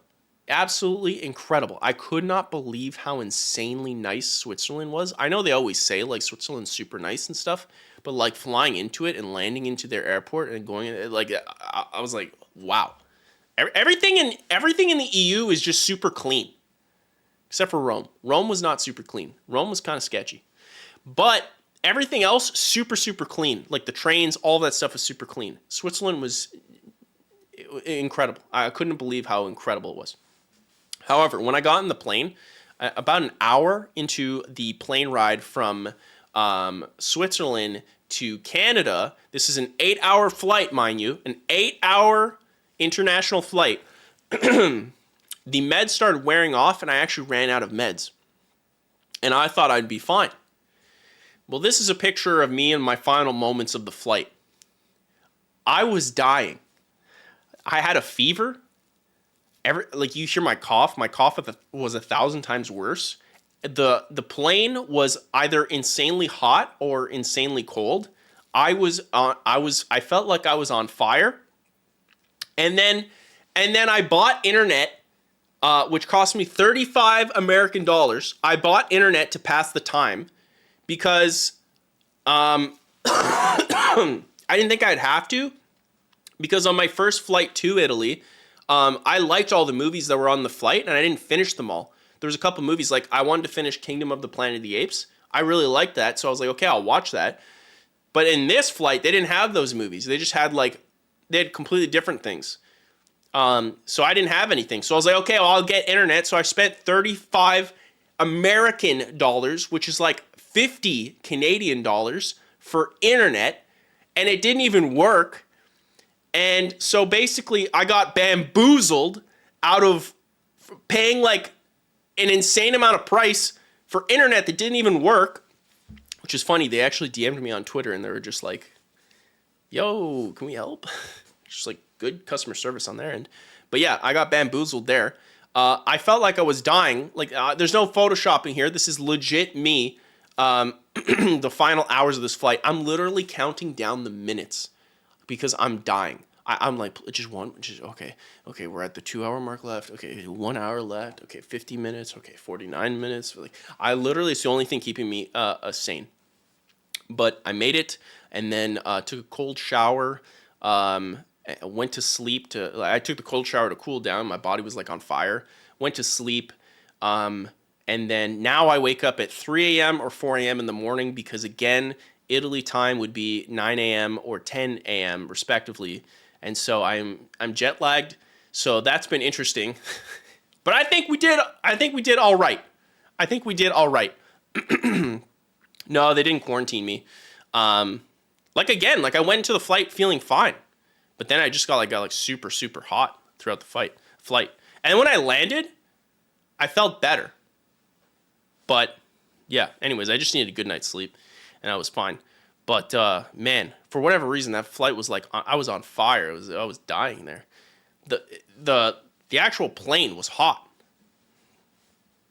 Oh, really? I don't know.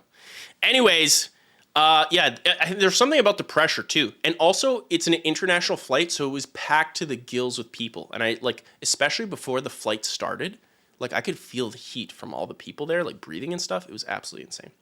So that was my trip to Italy. Are there any questions, chat? Let me know. Also, let me know if you like this PowerPoint presentation that I did for this. Let me know if you want me to do this again in the future. Of course, with gaming topics. I'm not going to go on giant trips. Probably not for a while. But let me know if you liked it. Let me know if you have any questions. Feel free to post them in chat. And if there are no further questions through the Italy experience, I will be jumping into the next big newses of the week, and we will be jumping to gaming. Chat? Before I do that, though, I think I might have to go to the little goose's room. So give me 1 second. I'll be right back. I just have to go to the bathroom. I've been hydrating. Give me 2 seconds. 3.8 goose seconds, chat. Time me, okay? And I'll be right back. Give me 2 seconds.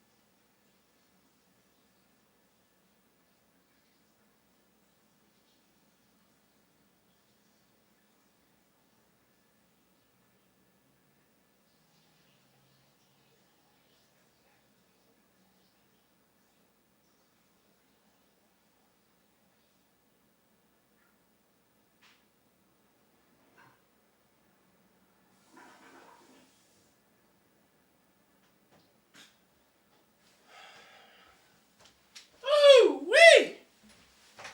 All right, chat. Incredible. The hydration is key. Did I travel at night in Italy? Not in Rome, to be honest. Rome scared me. Rome was grimy and sketchy. Part of the reason is because where I was staying, but then Rome is just a more hustle bustle location. I was out at night all the time in Florence. I loved my time in Florence. Florence was by far my favorite city I went in. Honestly, I could do a month in Florence. I mentioned it to a couple people. I was like, yo, if we want to go for a month, I can set up an actual one location and split it with a group of people, and then I can have a dedicated place to stream, so it's easier and making content. I loved Florence so much. The food that I had there was incredible. The vibe was incredible. It feels more touristy, but also it's a lot smaller, and it's more. The greenery mixed with the city stuff and the mountains, it just looked beautiful. Whereas in Rome, it was just more hustle and bustle, minus the obviously the Colosseum and all that stuff, because that was insane too. But I had more of this type of experience in Florence, and it just it was more my vibe. I loved it there. Curtis Soldier says it's amazing. Also, shout out to Celine for the beautiful question. You guys counting down the seconds. I'm not wearing white shorts. They're sweaties because I'm sick. So I got my nice little sweaties. Did I wash my hands? Of course. Okay. I know I am NA, but I did wash my hands. Long-time listener, Mr. Danny Lemon. First-time chatter. Did they have Simpsons Hit and Run in Italy?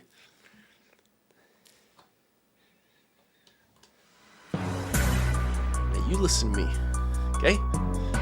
You listen to me. You done pushed your limits, Mr. Daniel Lemon. You done pushed your limits. I thought we banned him. He's good. He's good. He just weaves it back in there. He's good. It would show if he wiped. Whoa.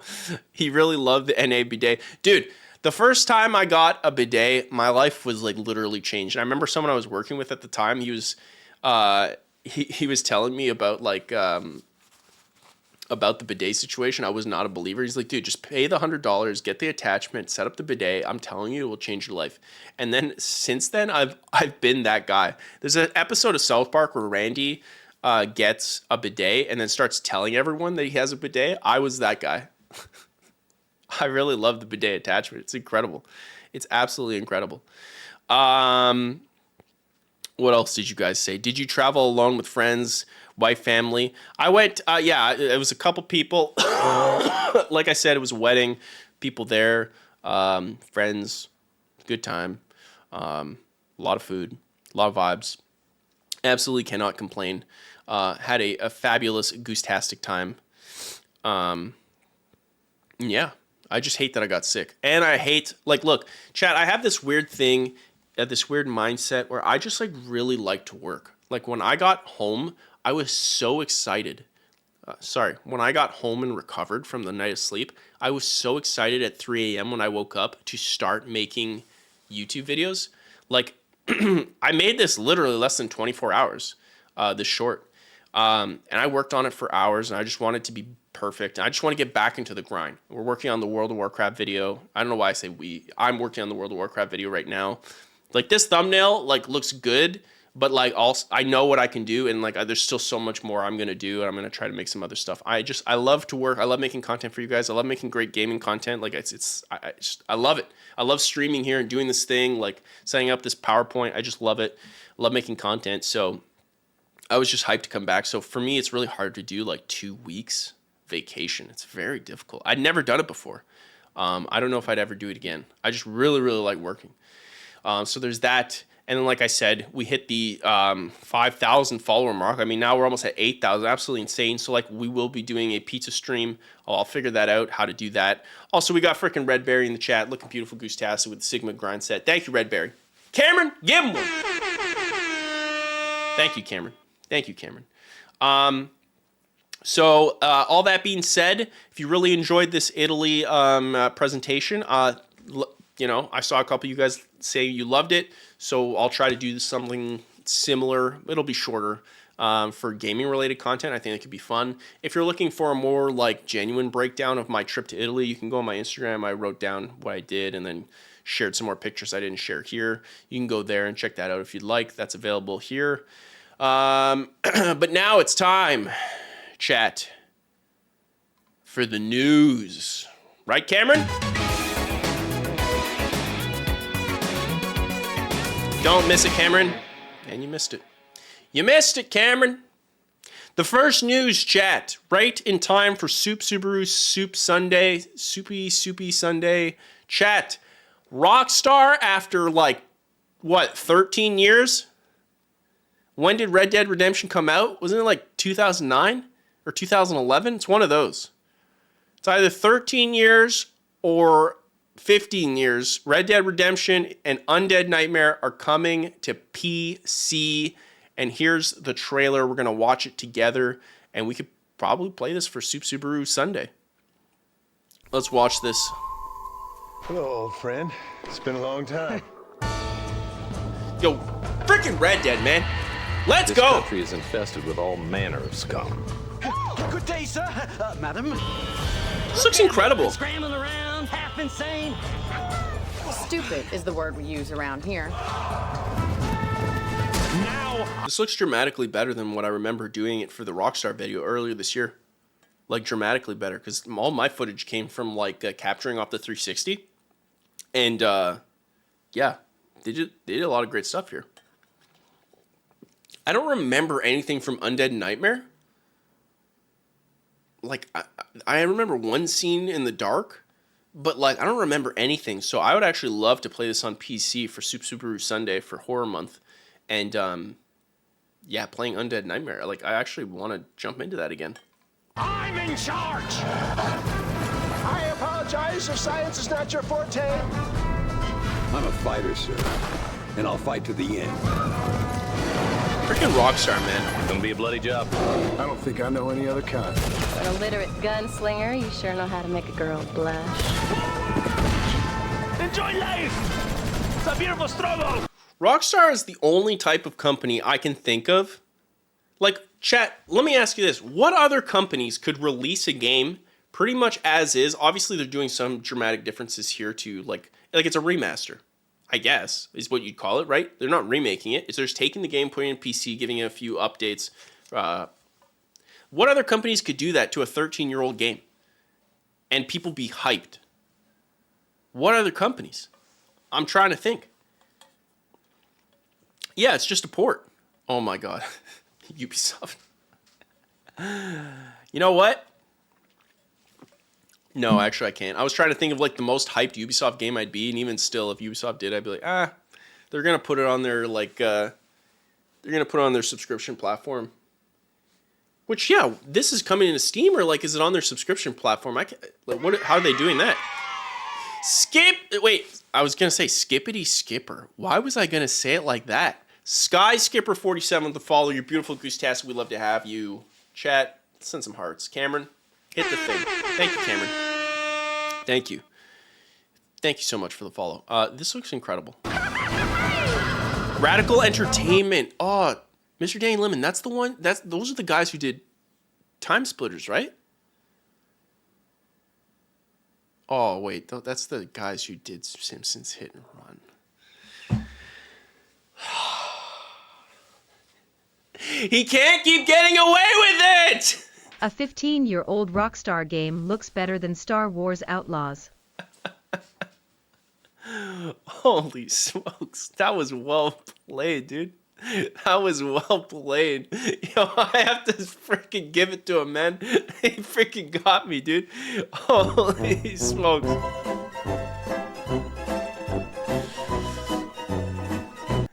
Hey, he's good. He's good. He's good. Curtis Soldier says a 15-year-old Rockstar game looks better than Star Wars Outlaws. You know what? I know some would argue for or against that, but I'd say, like, that's just the quality of Rockstar, right? It's just the fact that, like, you know, people would probably argue with you, Curtis, on the graphics thing, but, like, as far as, like, picking which game or the other, like, I'd much rather replay this on PC than Star Wars Outlaws from the time I've had. However, to be fair, you guys have told me that over a few hours it does get better, but man, that first hour just really bummed me out. Like, man. But this game is so special. Although Red Dead 2 is my favorite, which, how did they make it better? How did they make Arthur Morgan cooler than John Marston? It shouldn't be a thing, and yet they did it. It's absolutely insane. Also, everyone supporting Mr. Danny Lemon is being banned later today, okay? So you've been warned. Shout out to Sky Skipper for not only following, but the first time chat. Let's show Sky Skipper some love, okay? Sky Skipper says, hello, have you played Black Myth Wukong? We actually haven't, which is surprising. I think I'm going to do a 14-hour stream, like the same thing that we've done with like the Blizzard games. I think I'm going to do that at the end of the year for like all the best games that came out so we can play them all together. I think that'd be really, really cool, and I've never seen anyone do something like that, so I think that could be really fun to do, because I'd like to try Black Myth Wukong. October 29th, freaking rascals.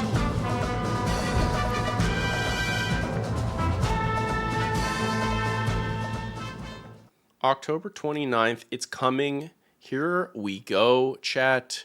Absolutely insane. Let me put back on text-to-speech. Text-to-speech is back on, everybody. It's back, baby. It's back. Yeah, that's insane. I just think that's like, to sum up with this small little trailer, I just want to give a shout out to Rockstar Games. This is what happens when you make games that are like the pinnacle of quality. When you constantly push for quality over quantity, you can do things like re-release your game 13 or 15 years later, whatever it is, for Red Dead Redemption, and still collect probably an insane paycheck. So when it comes to all these other companies that just like milk, like, I know it's not as easy as it sounds like it's supposed to be, because like obviously like companies like Ubisoft have like 10,000 employees, which, by the way, why do you have 10,000 employees? It's insane. I actually think they might have 20,000 across all the different Ubisoft companies. But like, there's such a amount of value of taking your time and crafting the perfect experience, and then it just sells forever. It's not just like you sell one game and then you get microtransactions on top of that. Like just Red Dead and all the GTAs, Bully, like Rockstar Tabletop, they just sell forever. Even Manhunt, there's so much love for Manhunt. There should be more love for Smuggler's Run. Yeah, Canadian Jacob gives it 1,000%. Skyrim in the chat. Let's go, let's go. Bebo, as soon as I turned text-to-speech back on, you returned. I don't know how you knew. You rascal. Bebo, you little rascal. Yeah, it's just incredible that Rockstar does that stuff. Zug zug. Zug zug indeed. And that's something I tried to say in my video where I played every single Rockstar game, where it's just like, we have to cherish that we have, we don't have many companies in the video game space, but like Rockstar, it has some faults, of course. Rockstar tries to push the industry forward and tries to make history, and that is incredible, and I'm super thankful that they do that. And I actually personally do not mind that they wait to release ports. I think that's a great idea, because the amount of effort you need to constantly port everything, like these games that come out and support every platform, I think that must be an insane amount of work to do that. I mean, it's just speculation on my part, but like, I think you get much bigger hype and payout if you just wait. Like if it's like, here's the PlayStation game, it's pure PlayStation, then a year later is the PC version. I think that has a better splash effect on both quality and finances, like the amount of ripple it would make, than just like, here's the game, it's on PS5 and PC and Xbox and Switch and everything. Like, I think you'd actually have a much bigger splash if you wait it out, because you're going to get the double dippers, you're going to get the people who wait, and there's enough of an incentive to go from console to PC because of all the upgrades that PC gets. I mean, this is clearly going to be the definitive version of Red Dead Redemption. So I actually think it's a good financial thing to do from like a low, like a risk mitigation strategy. It's great for players. I don't think they need to do it all. Like, I just think this is a really good move. I actually don't think it makes a ton of sense to release on all platforms at the same time. I mean, if you can, you can. But if you got a big game like this, then I think it makes a ton of sense. But I know a lot of people would say, Goose, you're crazy. You're a crazy boy. And I'd say, yeah, I am. I'm the guy who said he had a problem with Italian coffee.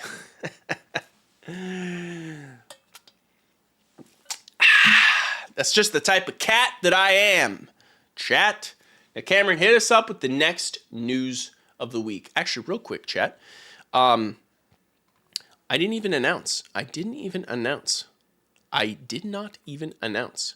Chat, the Discord, which obviously you can go into the pinned comment there, right? So it's there in the pinned Twitch comment.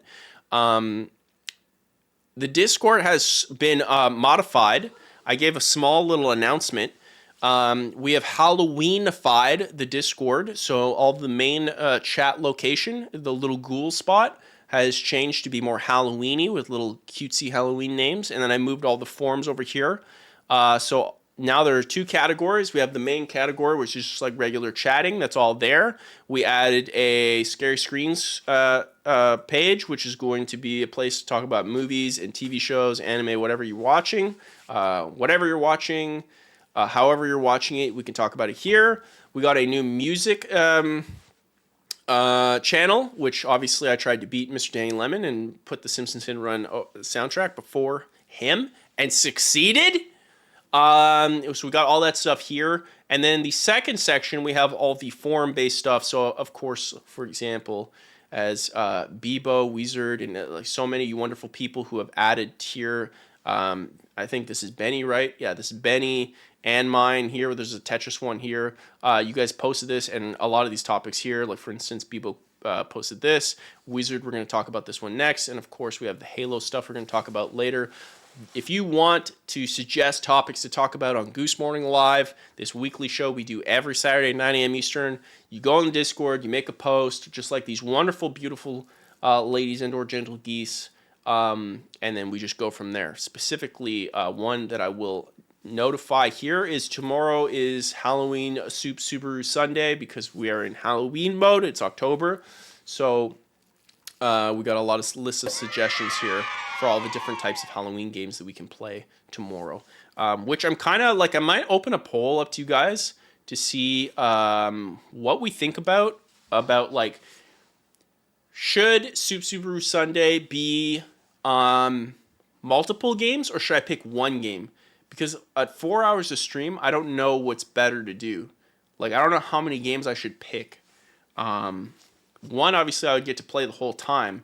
Because, like, the Silent Hill 2 came out. So I'm not sure. Celine says multiple. Kurt says few.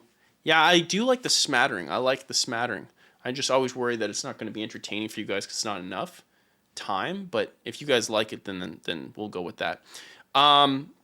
Shout out to Lemon Muffin 232 for the follow. First time chat as well with hello. Let's give Lemon Muffin all the hearts in the world. Shout out Lemon Muffin.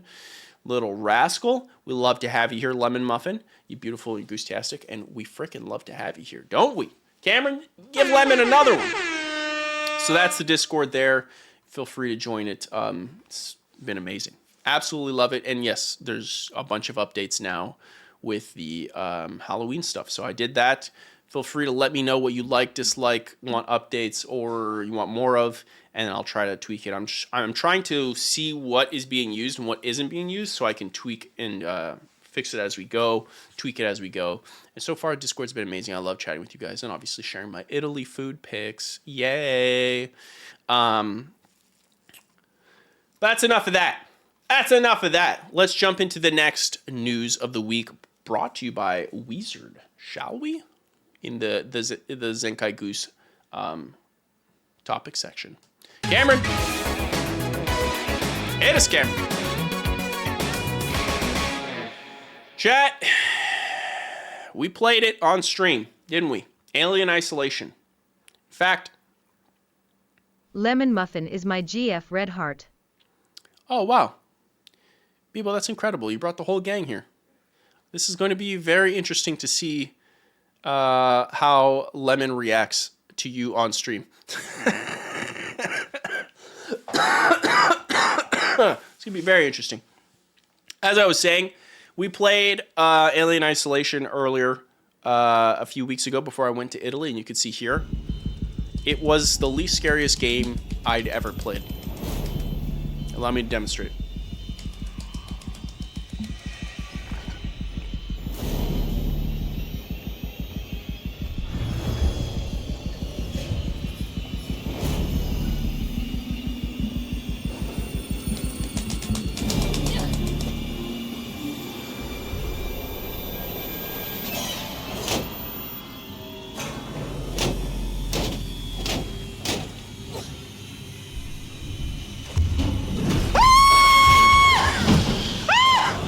We clipped that.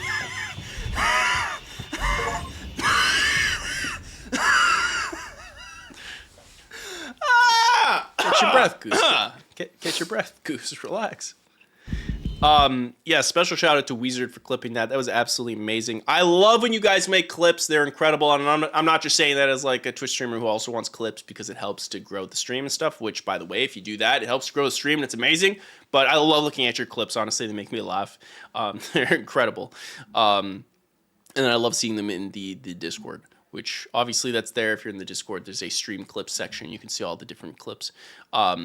Yeah, so that game was super, super fun that we went through and did that. And then to my surprise, literally like a week later or something, and that was my first time playing it too. Alien Isolation comes out of nowhere and says, in celebration of the 10th anniversary, a message from creative director Al Hope, which is an incredible name. Al Hope. It's incredible. they're making a sequel to Alien Isolation. It reads, to our fans around the world, it's hard to believe that it has been 10 years since we embarked on our journey with the release of Alien Isolation. That is insane. 10 years. And I decided to play it like a week ago for the first time. When we started developing Alien Isolation, we had one guiding principle: to create a truly authentic experience that went back to the roots of the Alien franchise, a new story capturing the atmosphere and terror of the original 1979 movie masterpiece. And quite frankly, chat, I think they nailed it. Okay, I can't zoom this. I was trying to zoom it. I can't zoom it.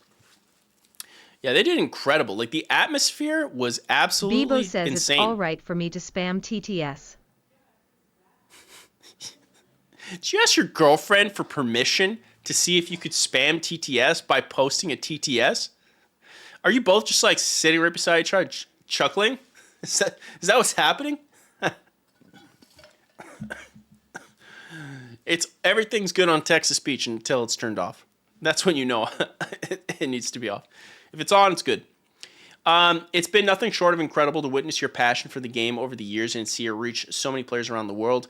Your boundless enthusiasm, excitement, screams, I would never scream, and steely courage of the face of cinema's greatest killer have been profound and rewarding. Cinema's greatest killer. That's bold. That's bold. Whether you're a Nightmare Mode veteran like us, or stepping into Amanda Ripley's shoes for that thrilling first attempt, good luck. We wanted to express our deep gratitude. It was a dream project brought to life by a brilliant team. The reception you have given over the years is extraordinary. Honestly, I feel like the internet has shown this game such a level of love that I feel like, from my memory anyways, I don't think critics gave this game the same amount of love, but people absolutely love it. And that's why I was happy when you guys voted on it to play. Like, it was so much fun to play. I loved it. And on the 10th anniversary, also, it looked incredible for 10 years. It looked insane. It just goes to show what happens when you focus on atmosphere and vibes and sounds. Like, it just adds so much to the immersion. On the 10th anniversary, it seems only fitting to let you know that we have heard your distress calls loud and clear. To lay it, At least I used the TTS for something useful. Update the SUB goal. Oh yeah, I forgot to update the sub goal. Okay, remind me to do that in a second. That's true. Remind me to do that. Thank you, Courage Soldier. Today, I'm delighted to confirm on behalf of the team that the sequel to Alien Isolation is in early development. Chat, I don't want to say I did it, but I did it. It was me. It was us, chat. After our stream, it was us. We did it. We brought it back. I'm proud of us. We look forward to sharing more details with you when we're ready. Once again, thank you until next time. Al Hope, creative director, Alien Isolation. That name, Al Hope, that's incredible. That's incredible. It was all me. So not a huge timepiece of news, but a significant piece of news nonetheless. That is incredible to see, and I just find it hilarious that literally a week after playing it for the first time, it comes out with a sequel. Chat, we got to take all credit. There was no screams. I don't remember a single scream. We can watch the clip again, specifically right here, where you'll see... this is just a weird cough. It's just a weird cough that I have. It's called a whooping cough, chat. Okay, Google it. Whooping cough. That's what it sounds like. You could see, obviously, the sickness I have there, like today. It started here. It was the whooping cough. Okay, chat. It's a whooping cough. So that is Alien Isolation. It's getting a sequel. I'm pretty excited, and we're definitely going to play it when it comes out. That is 1,000% sure. But the big gaming news that we have to talk about in chat, if you know the stream and you know the Goose, then you know that I love one specific franchise more than most, and that is the Halo franchise. And out of nowhere, the Halo franchise decided to have some... Now, hold on a second, Mr. Jacob. Hold on a second right there, Mr. Jacob. Don't make me get Mr. Domino's involved. Okay? Don't make me get him. I forgot what I was saying. That's because of my sickness. Man, what a beard. Why are we not talking about the beard? That's a solid 14 days of work right there, chat. It's not bad. It's not bad. I love the Halo franchise with a passion. It is an incredible gaming franchise. I have not done I play every Halo, although I'm thinking about it for end of the year. I'm thinking about it. If there's enough interest, I don't know. I love the Halo franchise. It's given me so much, specifically those first 3 games. I mean, Halo Wars as well, ODST, Reach, all incredible. Loved it. Huge parts of who I am come from the Halo franchise. Freaking love Halo. I've had a little bit of a different vibe when the company swapped hands. Okay? And so the new news, we'll be watching it right now because there's been some changes in the Halo news. But before we do that, first time chatter, Dirty Heckler in the chat. Send Dirty Heckler some love. Canadian chin scarf. I don't know what that means. Oh, you're talking about my beard? How dare you? Hey, just like that. Y'all got me. Just like that. Oh my goodness. Just like that. You little rascals. All right, let me pop us over. Cameron, pop us over.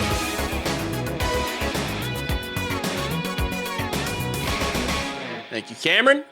So this is a YouTube video that you've probably seen. If you haven't, this is from what is now the Halo Studios, the new arbiters of the Halo franchise. They put out this video called A New Dawn, and we're going to watch it. Chris Matthews, take 1. Mark. This is Casey Wu, take 1. Mark. I was told that I can just be my authentic self, Chris. For 6 years, I don't want to be in front of a camera. There's so much to do and so much fun to be had when you play Halo that I feel like I never run out of things to do. This is 343's community manager. All around seems like a nice guy, but everything I've seen on Twitter, like he had that one thing where this creator Aztecross, I don't know how to say his name. He reacted to one of my videos. He's a big Destiny YouTuber. He's an amazing creator. He's amazing. He's super funny, super charming. He's awesome. He sounds like PewDiePie. He's awesome. And there was this giant viral moment where effectively him and his boys were playing split screen on an Xbox Series S, and his buddy kept getting banned out in Halo Infinite games. And the community manager was dunking on him, saying it's not like, because effectively he was saying it was because of teabag. I don't know what's going on. And then this guy just like wasn't believing him, or like it just wasn't trying to support the customer. He was just being defensive, which is not what you want to be as a community manager. I don't know. I'm not a fan of his style, really. He seems like a nice guy. It's just, yeah. I feel like I don't get any sympathy from the community manager from people who like the Bungie days, which is my problem. There's no sympathy from 343 for the people who like grew up with Halo. It's just like, we're taking over Halo, we're doing an art thing. If you don't like it, then tough. And whatever, you should like us. Like, why? Because you got put in charge based off nothing. And so I don't have the best vibes, but this is like, whatever, it's conjecture. Like it doesn't mean anything. Anyways. I love intricate stories that take place across lots of different worlds, have lots of different meaningful characters. What made Halo successful at the beginning? Okay, immediately I want you to notice here, they're panning through some games. I want you to count the 343 games that they're panning meaningful characters. What made Halo successful at the beginning? What is the legacy of Halo, and what's the soul that we want to... Okay, so the answer was there's none. Not one of those games that we just panned over. We have CE, we have the limited edition 2-box, we have 3. Made Halo successful ODST, Reach. What is the legacy of... So they know. They know. They're well aware here. They're well aware. Okay? Halo, and what's the soul that we want to bring forward, and what's the craft of making Halo games, and how do we set our studio at best to go deliver on that? We knew we had to make a change in order to take us into the future. When I first heard about... There's such a corporate way of saying, like, we done goofed for like 15 years. We knew we had to make a change to go into the future. translates into, for 15 years we done goofed, and if we keep it, like, quite frankly, we're shocked we're not fired. My God, what a way to phrase that. Halo, moving on Unreal Engine, my first thought was this is going to be a really hard secret to keep. I think... Okay, so like that's the big announcement, and I'm sure you've heard it by this time. But if you haven't, Halo has now moved away from the... So effectively, when Bungie was working on Halo, they had their own custom engine. They called it the Blam engine. It's gone through many different iterations, but effectively, when 343 took over, they also took over this engine, and this engine got upgraded with the latest release of Halo Infinite into something they called the Slip Space engine. Because effectively, apparently, this engine was difficult to work with Halo, causing a lot of problem and strife with 343 as they went on to bigger and bigger, more technically proficient pieces of hardware, such as the Xbox One, the Xbox One X, and obviously now the Xbox Series X and S. So they built the Slip Space engine with a rumored speculation of hundreds of millions of dollars to build it, which I don't think has ever been 100% confirmed, so we don't really know. But it was designed to help take them into the future. It had a whole demo and stuff like this. And with this announcement, effectively, they're saying we are ditching the Slip Space engine. Effectively, we're ditching the Bungie engine that they used to build the original Halos. And we are going fully into Unreal Engine. And I actually think this is like... I don't think this is a bad thing. I think this is actually a good thing from a hiring perspective. Because as someone who's worked as a senior software developer, there's a lot to the onboarding process, right? So effectively, when you have a custom tool, like one of the jobs I worked at was a security company, and they worked with a very specific language that was called, like a programming language that was known as a business programming language. Effectively, what that meant was this language had to be paid for. So it wasn't something that people could just learn. It had its own intricacies and its own support. It was its own thing. So when you joined this company, you had to have this long rigmarole to understand how this programming language worked. It wasn't the same as other programming languages. There were similarities, but it wasn't the same. Because it was a business language, there wasn't as much documentation. You had to just focus on like internal documentation, which when it comes to internal documentation, no one wants to do that stuff, specifically in programming. So usually documentation is pretty bad or horrible to read. It's like very boring. So for them to go to Unreal Engine, I think that's a pretty good, like that's good in the sense that like hiring will be less dramatically painful. Like now they'll be able to hire someone. If you know Unreal Engine, you'll be able to jump right in. And then get to work, which is way better than having to work with something that is super, what's the word I'm looking for here? Like specific to the internals of a company. Like there's that extra overhead that can be worth it depending on how strong your tool is. But in 343's case, like whether it's their fault or someone else, it doesn't matter. Like it just seemed to be not worth it from that respect. Seem to be too difficult. And you also have to think of most people these days when they work at a company, they're there for like 3 to 5 years and they're YOLOing.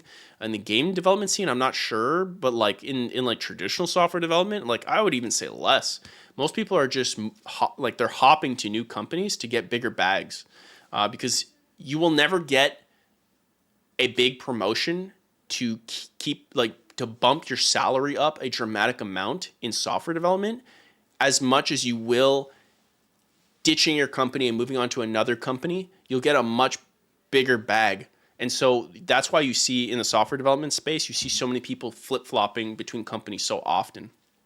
Because it's just like you're financially incentivized to do that.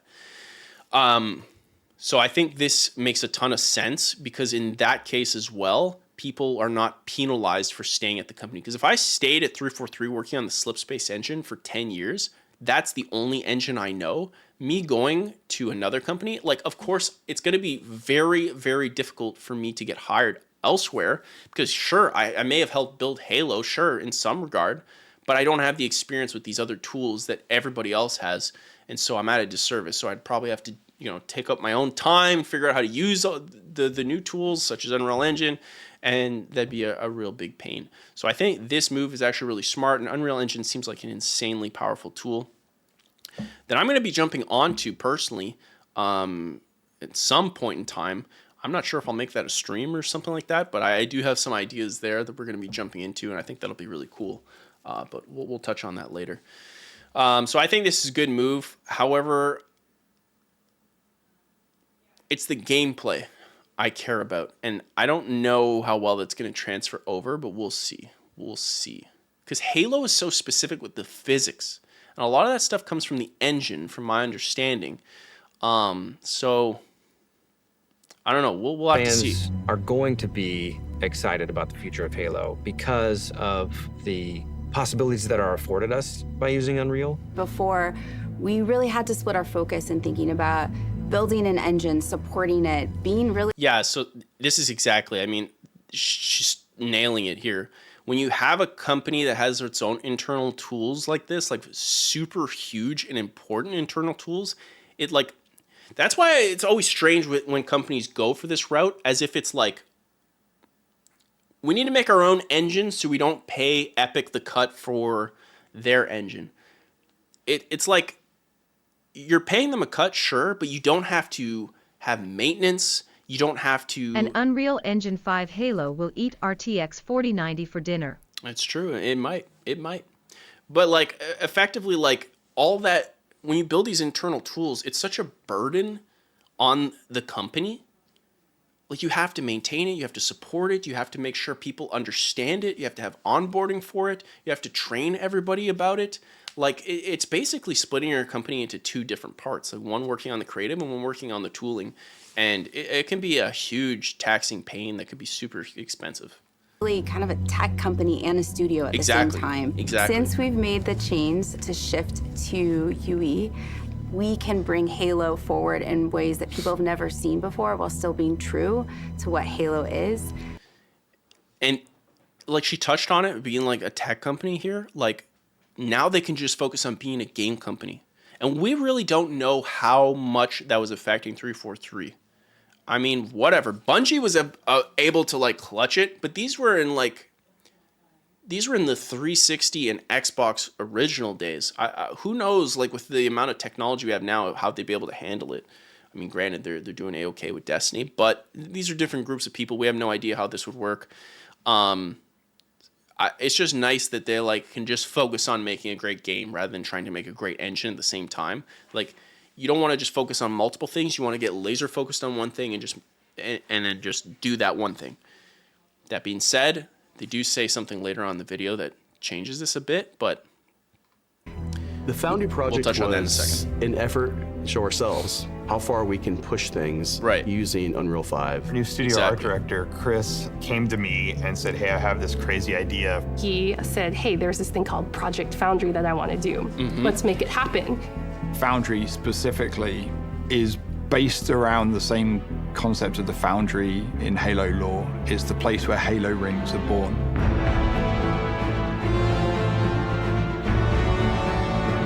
It's not a game, it's a research project for our studio so we can prepare ourselves for the next steps of making Halo games.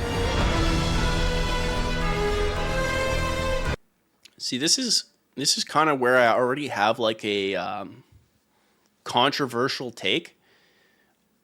I never thought, I mean, chat, I don't know. Like, let me know if I'm wrong. I never thought Halo was like a graphical showpiece. Ever. Ever, ever, ever, ever, ever. Never. For some reason, I think for the time, CE was probably the most mind-blowing. But I never thought graphically the Halos were crazy. To me, the Halos were just immersive in a way that I never experienced for any other game. It wasn't about graphics with Halo. Because when Gears of War came out, the graphics thing was insane. Like Gears of War 1, the graphics was insane. But Halo 3, I was never like, the graphics are amazing. Halo 3 specifically went for a more timeless type of art style, which we've seen with like Master Chief Collection and like how it still looks phenomenal to this day when up-res to 4K. Like, I never thought of Halo as a graphics forward pushing company.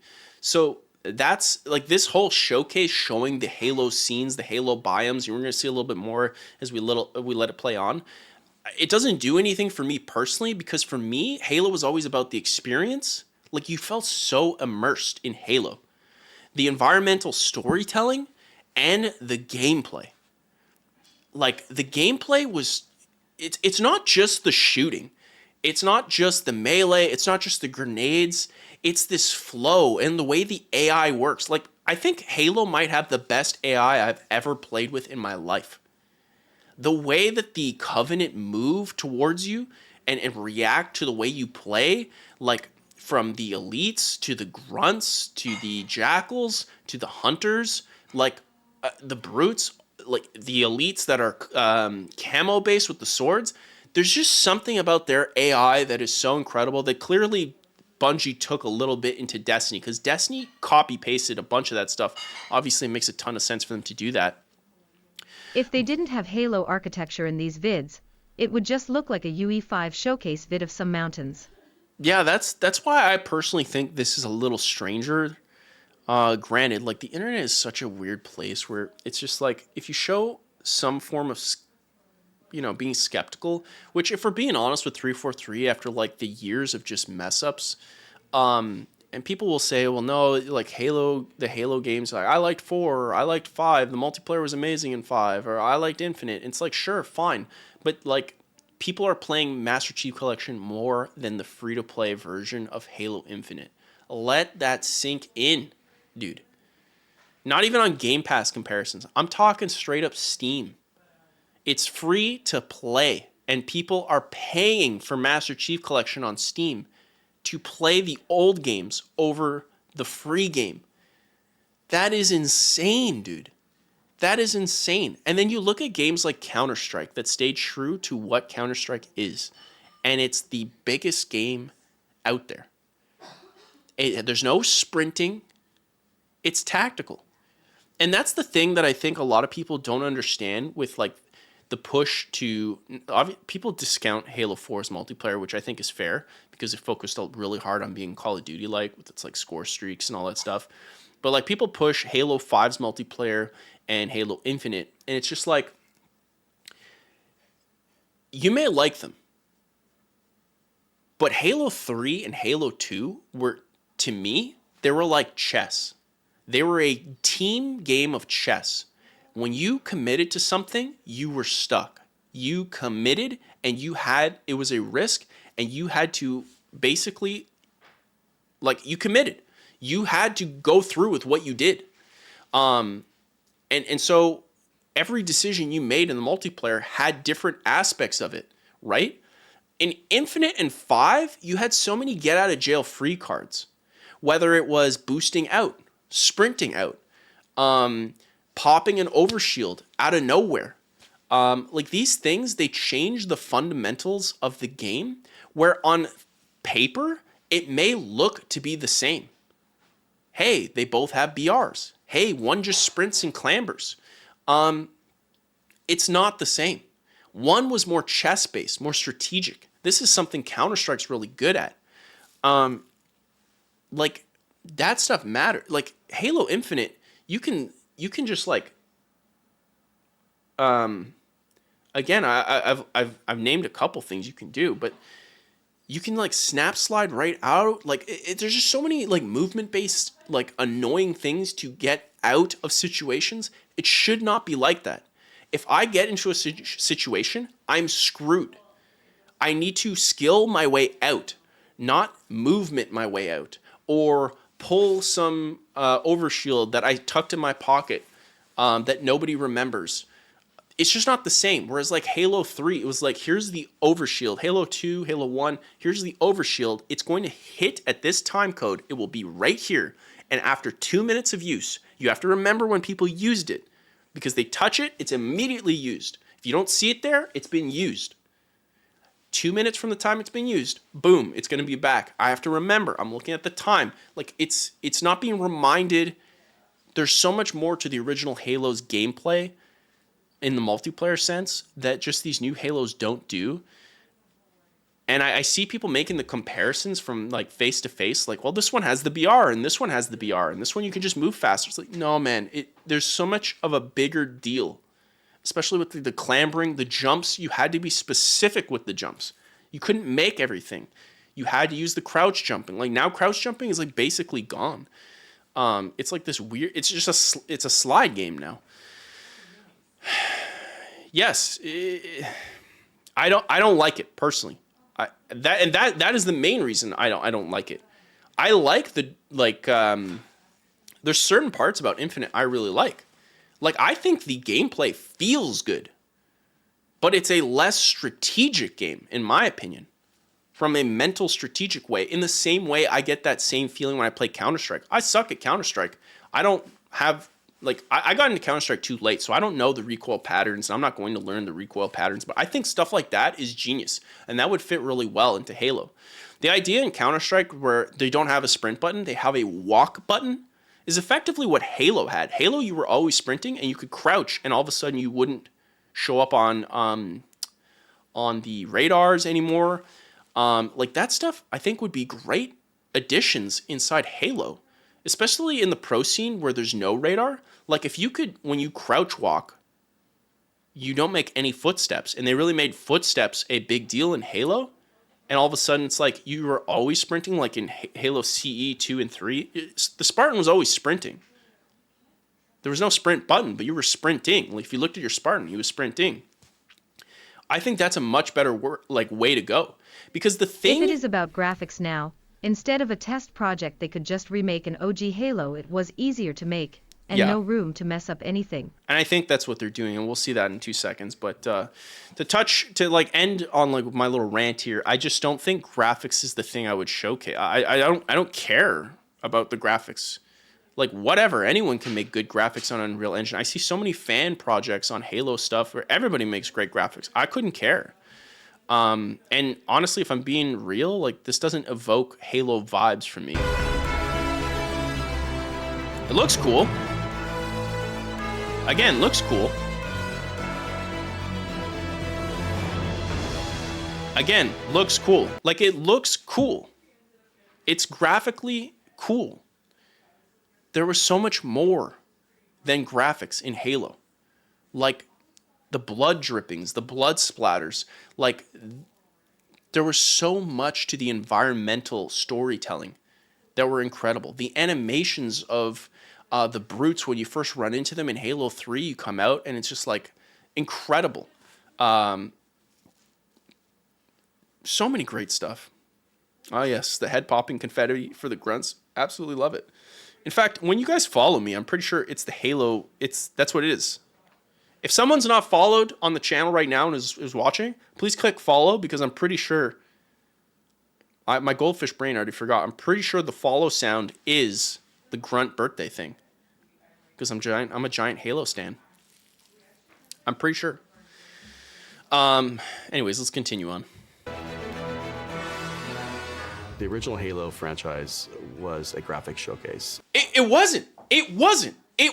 This is what I'm saying. I'm getting worried because they do a couple things in this video that do not incite. I don't see the understanding yet, but I don't want to be wrong. I'm just skeptical. And like, again, it's weird that you can't be skeptical for a company that literally like did not care about the decisions they made with Halo, one of the biggest franchises in Xbox history for like 15 years. And it's like, whoa, you're skeptical? Whoa. It's like, what are you talking about, dude? I should definitely be skeptical. If every single time I see my neighbor and he like shoulder checks me when he passes by, then like on the 17th time, I'm going to be a little defensive. Even if he's coming to like, you know, like, hey, how's it going? Like, I'm going to be like, yo, bro, are you going to shoulder check me, dude? You know what I'm saying? They did the same thing in 2018, puffing up the slip space engine and graphics. Looks like a repeat. Exactly. And now the difference here in this case is it's a new leadership. But as someone who's worked in a corporate setting, like, there's leadership are the problem, but it's not just like the top dogs that can be the problem. There's a lot of people in the middle working their way up to be the top dogs. And typically when you have leadership that's bad for a long time, the good people leave. And the people who are left over under the leadership are basically political rats trying to work their way up. I'm not saying that's the case here, but that doesn't mean anything that now you went from a 500-person company, you got rid of what? What, 5%? Like, they didn't gut the whole company. They got rid of leadership. Like, what are we talking about? Maybe 10 people max? 20 people max? Let's say 50, 10%. That's not a lot of people. There's way more bigger problems in a corporate company. Corporate has a lot of issues, and I'm not seeing a lot of the problems being fixed here. It's just like assumptions. And also, there's a huge problem with the Halo games where effectively Microsoft has this rule where contractors on the games can only work for up to 18 months and then they have to yeet. So effectively, it's like whatever their work, like if they didn't transfer knowledge properly, which would be way harder on the Slip Space engine versus something like Unreal because of that onboarding process I talked about earlier, like this is going to be a big problem. Now, hopefully with the move to Unreal, this is less of a dramatic thing because the onboarding could be relatively easy and straightforward. But this contracting problem hasn't been solved either, to my understanding, and is a straight up Microsoft thing. So we'll see. But it has definitely never been a graphics showcase, ever. Gears of War was a graphics showcase. When Gears of War released their first trailer, people lost their freaking minds. When Halo released their first trailer, no one cared about the graphics. It was like, that's Master Chief, that's Cortana, sword, shield, oh my god, they're going on Earth, this is incredible. It was best in class. That's what Halo was. It was not best in class. Go look at Halo 3, the visuals of the people's face, okay? Look at Gears of War 2006. Comes out, the faces look incredible for the time. Look at Halo. Bungie never did good faces. They were always garbage. They got a little bit better in Reach, but like it wasn't until way later that Bungie figured out how to do proper faces. I think Reach was actually like the best that they ever did before they moved. So, like, they got there, but Halo 3's faces were, like, bad. Like, they were just bad. It was never a graphical, like, it just wasn't. They focused on a different aspect of the games, not graphics. I don't know what they're talking about. People actually nails it. Halo is physics over graphics. 1,000%.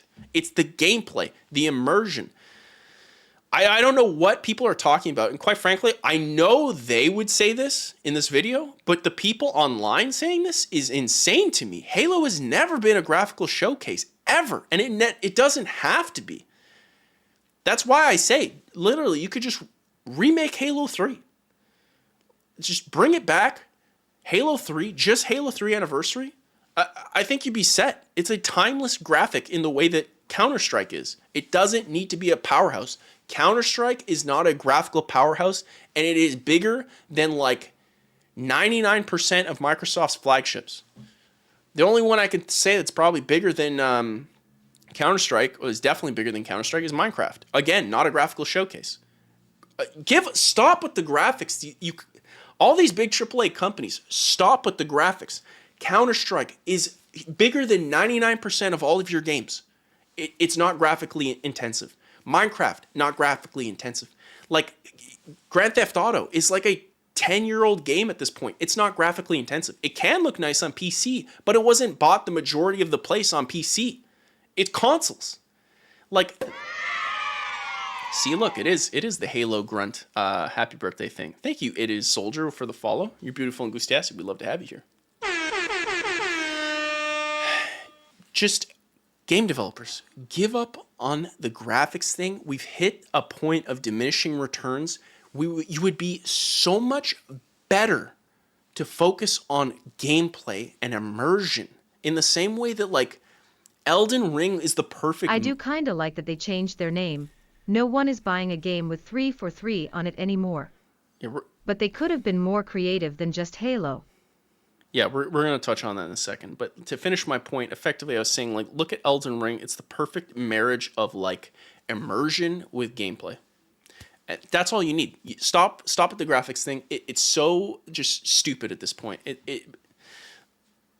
The fact that Microsoft's bringing it up here, graphics, it's like classic Microsoft stuff to do. The most powerful console, highest graphics. Like, bro, shut up. You don't know what people want. Like, you just sound out of touch. No one cares. Like, even if Ghost of Yotei doesn't look like banging. It doesn't matter from a technical point of view because it just artistically, stylistically looks incredible, and it will. They've earned that. The first was released, and that's what Halo needs to be again. It doesn't. I don't look. This is something I'm also gonna say. I know people love this suit. I don't. I love Halo CE 2, 3, and well, those 3 are my favorites. I love them to death. I think the original Master Chief armor looks lame in comparison to 2 and 3's. I have a guess as to why they're rendering this type of chief armor, which we'll touch on in a second, but I just never thought this armor looked cool. Ever. New Dawn. So once Project Foundry had been approved, we took the entire creative team and we ideated on 3 locations, something old, something new, and something really alien. We had the Pacific Northwest, which is sort of traditional Halo biome. We were trying to shove as much. Just, again, chat, I'm sorry that it's like, I know I'm coming off negative. I apologize. When I think Halo, I just think artistic, like, not cartoony, but you know what I mean? Like, Halo 3 is kind of cartoony. Reach is a grimier version of Halo 3, but I never think realistic. Like, it's actually taking me out of the immersion to think of Halo in a realistic way like this. That's just not what I ever think of Halo. I want to be wrong, but this is not the direction I would go in. Much foliage in there as humanly possible to make it really feel like you're on a hike in the, Cascades. I really hope I'm wrong because I want Halo Studios to nail it. I want them to come out and just bang. I'm glad they're showing multiple biomes because obviously Infinite didn't have them. I hope I'm wrong. It's just when I think Halo, this isn't the pitch I start with. It's not the pitch I start with. Lands, which was the second biome that we took on. It was more of a technical showcase. This looks where Halo-y. we could play with This shaders, one does. Deformable. I get the vibes. Landscapes and terrains. Unreal affords us more opportunity than we've ever had in the past. On the surface, it might just look all like snow, but how many layers of things combined? Also, it looks good to see the OG Banshee and not the Banished. I hate all the Banished stuff. All the stuff looks stupid. It just looks lame. It's like, I know it has its own style and has a vibe, which is fine, but you can't pick an option that looks objectively worse than the OG Covenant. Like, you can't just literally take the Covenant look and then make it red and spiky. It looks cringe. The whole Banish thing only works in an RTS where you need that, like, hot swap. In a fully fledged game like Halo Infinite, it just looks so cheap. I don't know, whoever made that decision is...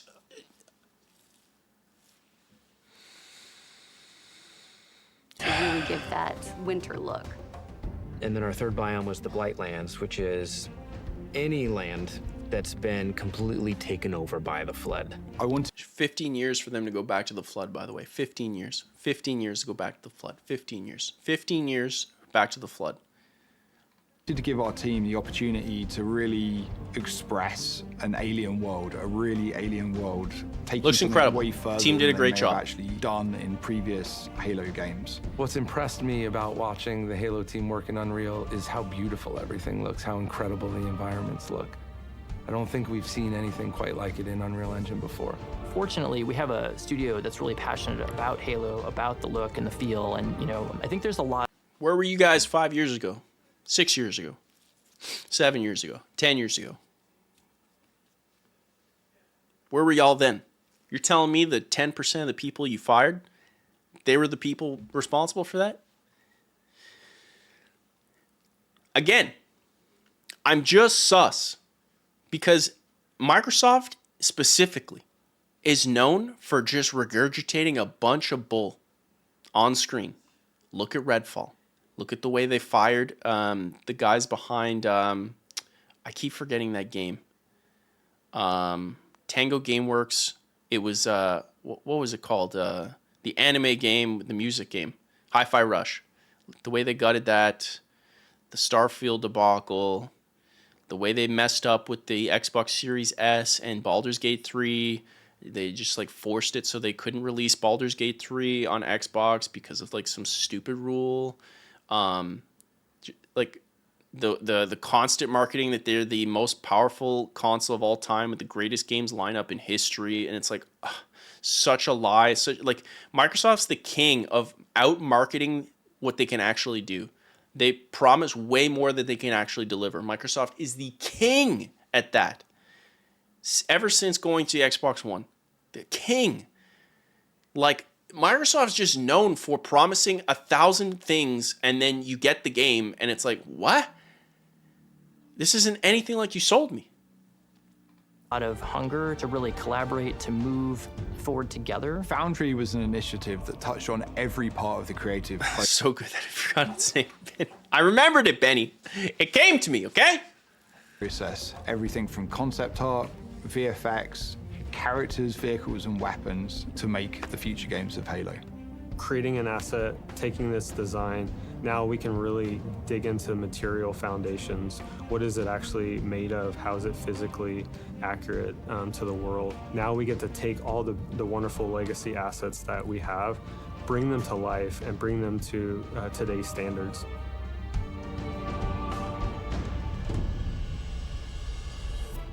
We are really excited to be not just working on multiple projects, but also expanding our studio. As a lifelong Halo player, I think the game's only going to get better when we get those new, unique perspectives and people bring in their expertise and passion for the Halo franchise. We are looking. If I love Halo, which I do, I'm never working for this company. Ever. Maybe at the start. Maybe in the middle. Now? What type of person is working on this that is a huge Halo fan? Like, that's what I'm curious of. If I was joining this company, I'd be doing it from like the perspective of like, I need to fix what you guys screwed up from the inside. So double-edged sword, and I don't know. Again, chat, I apologize for being insanely skeptical, but Looking for new talent as the projects that we're working on kind of get further and further into their development cycles. And it is great to be part of a team that's growing because you can kind of see that force multiplied as people come in and take on challenges, and you can do. Okay, this is another complaint that I wanted to touch on because they mentioned multiple projects. This is like something I'm worried about. 343. Don't do multiple projects. Stop. Don't hire. Don't. Stop. Stay the size you are. It clearly looks like you're going to remake Halo CE. That's fine. I think that makes that's great because it's going to sell and it's going to be a perfect training wheels for you to understand the innards of Halo and to transfer it over to a new engine because you're effectively mapping it. That makes a ton of sense. From a developer point of view, I think it's a fantastic idea. And from a sales point of view, I think it's going to sell dramatically well because an Unreal Engine remake of Halo CE, I mean, come on, it's a no-brainer. It makes a ton of sense. Do I think we need it? Not necessarily, but I think it makes a ton of sense. And from a development point of view, it makes a ton of sense. But guys, don't work on multiple projects. It's not yet. Prove yourself with this. Stop hiring. You literally got rid of the engine, your slipspace engine, so you have way more hands on deck now. You don't need to grow. It doesn't need to happen. Focus on one thing. Prove it. Prove you can do it. Because we all want you to do it. Okay? We all poke shots at 343, blah, blah, blah, blah, blah. We all do it. That's fine. But we want you to win. We wish you would just freaking listen. But we want you to make a good Halo game. Nobody wants you to suck so bad for 15 years. Nobody wants that. We want you to win. We just want a good Halo game. At the same level of Halo 3, 2, and CE, which I need to say because there's always those like people who take these things out of context and be like, oh, well, 4, 5, and Infinite are good. What did we talk? Like, just shut up. Just shut your mouth. Because 3, 2, and CE were revolutionary. That's what we're talking about when we say good. Just stop it. Just stop it. I've seen these takes online a billion times, and I've seen them in like shots at me from my point of view on Halo. Brother, just stop. They're not the same caliber game, and if they were, they'd outsell them, but they don't. So just stop it. It just bothers me. But yeah, 343, just focus. You're not going to listen to me. You're not going to listen to me, but I wish you would. Just focus. Eventually, Destiny will look like Halo more than Halo. It's funny, you mentioned that, Curtis. It feels like 343's been trying to copy Destiny. Like, everything Bungie does, 343's just like looking at its homework from afar and being like, yo, we should do some of that too. But they do it worse. Imagine a place where you have the commitment that this is what we want to do, Halo games, and create those experiences. And you can express your talent, your creativity, and your professional ambition. Pierre Hintz is the guy who's kind of brought like Master Chief Collection to the forefront to where it is today, with the PC ports and all the support it has today. He's done incredible stuff. He's a good one to have in the lead. Also, he sounds like Arnold Schwarzenegger, which is awesome. I have faith in Pierre, but again, we have to be realistic. This is his first AAA game. This isn't like take over a failed project and fix it. This is different. This has come out with a big AAA game. This is Halo. Let's go. I have faith in Pierre, but it's like, I'm not going to say he did it before he did it. We got to wait. But I have faith in Pierre. We'll see. In that place. We're looking for designers, we're looking for artists, we're looking for engineers. It feels like a new beginning for the studio in a lot of ways, and I think that's pretty rare. Yeah, it is rare to fail for 15 years, and then instead of being completely dismantled, you guys are just like rebranded. It's incredibly rare. It's incredibly rare because every other big giant company on the NASDAQ would not wait 15 years of failure. You'd just be closed. Literally, Hi-Fi Rush comes out, does great apparently across all metrics, gets canned, but Halo 343 like messes up for 15 years and just gets a rebrand. It's incredibly rare. I agree. And I think we arrived now at a point where you see the beginnings of people to start to believe in the process. There's so much momentum that we have right now, and focus and clarity on not just what we're building, but why we're building. And this is such a big, fantastic thing. What she just said here, honestly, everything this woman has said has been gold. I didn't catch her name, but everything she's saying is very specific. In a corporate environment, one of the best things you can do for your team is vision. You want to say, this is where we're going, this is the vision, and this is how we're getting there, and you keep them so laser focused. You keep everyone on the team.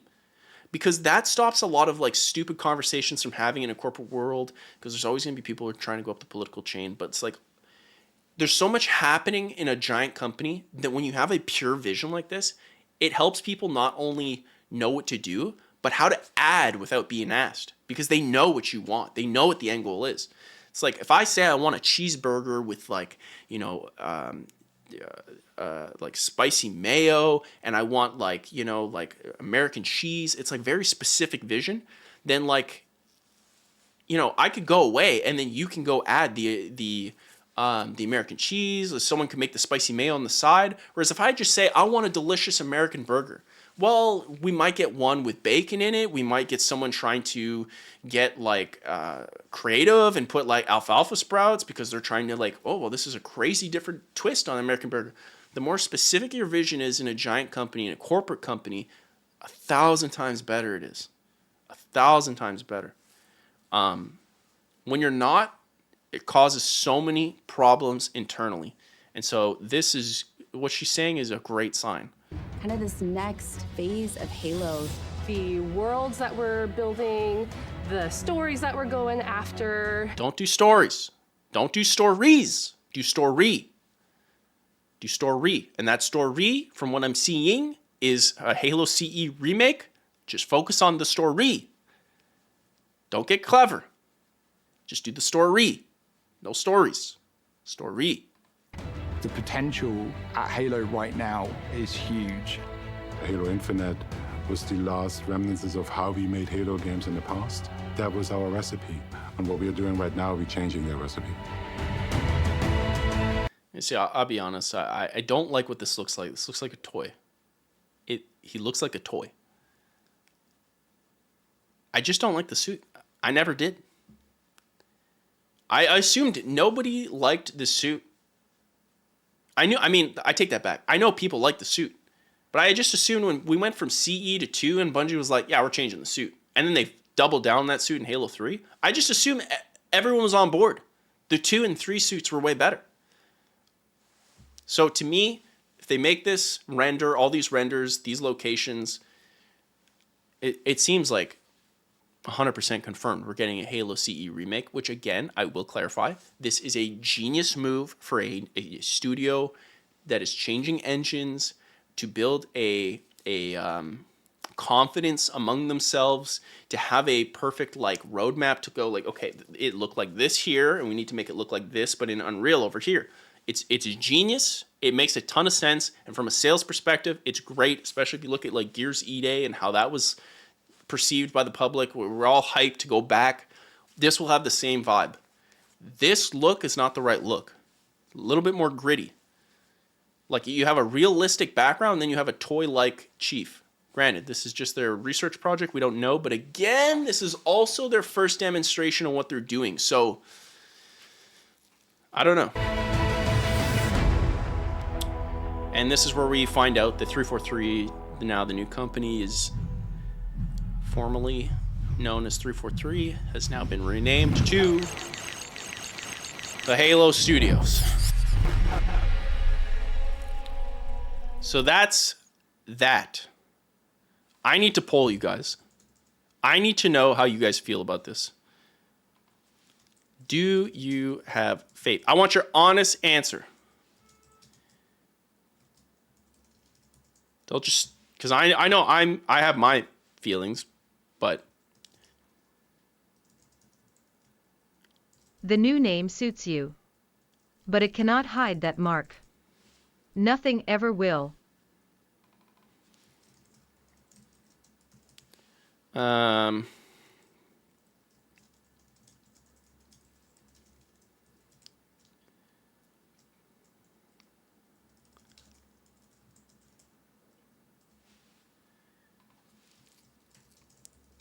Okay. 1 minute poll starting right now. Do we have faith on Halo? Are we buying Halo? Hey Forlo. The poll has been pushed. Immediately we have no faith, barely any faith. Yeah, the design of the logo is not my favorite. Betty mentions the design of their logo is already a bit of a red flag. Chicago X says, I'm mixed on it with the name 343. They left it ambiguous enough. In theory, they could make something outside Halo, despite knowing they won't. But with Halo Studios, we know exactly what they're making. Yeah, I think it's just like the Coalition. Coalition is a Gears reference, and they just focus on Gears. And the same thing with the Perfect Dark team. It's called the Initiative. It's a reference to Perfect Dark, I think. Again, it's just, it looks like that's the way that Microsoft's going, where it's like, they're focusing on one specific franchise, and they're just going to do that. Ban me was not an option. That's true. I forgot to put that. I forget you guys are masochists. Overall, okay. The poll has spoken. Halo the franchise is all about optimism in a dire time. Yes. Perhaps we should have faith too. I mean, I have some faith, but like if all of the same announcement, in all honesty, if the same announcement was made, but they said, you know, I'll throw a random one. id Studios is working on the next Halo game, and they showed everything the same. And instead of Unreal, it was like on the id engine, right? The guys who make Doom. Just hypothetically. The faith would be all-time high. Like, I would have all-time high faith. I would be like, yeah, let's go. It's just because of the history of 343. I just don't have faith yet.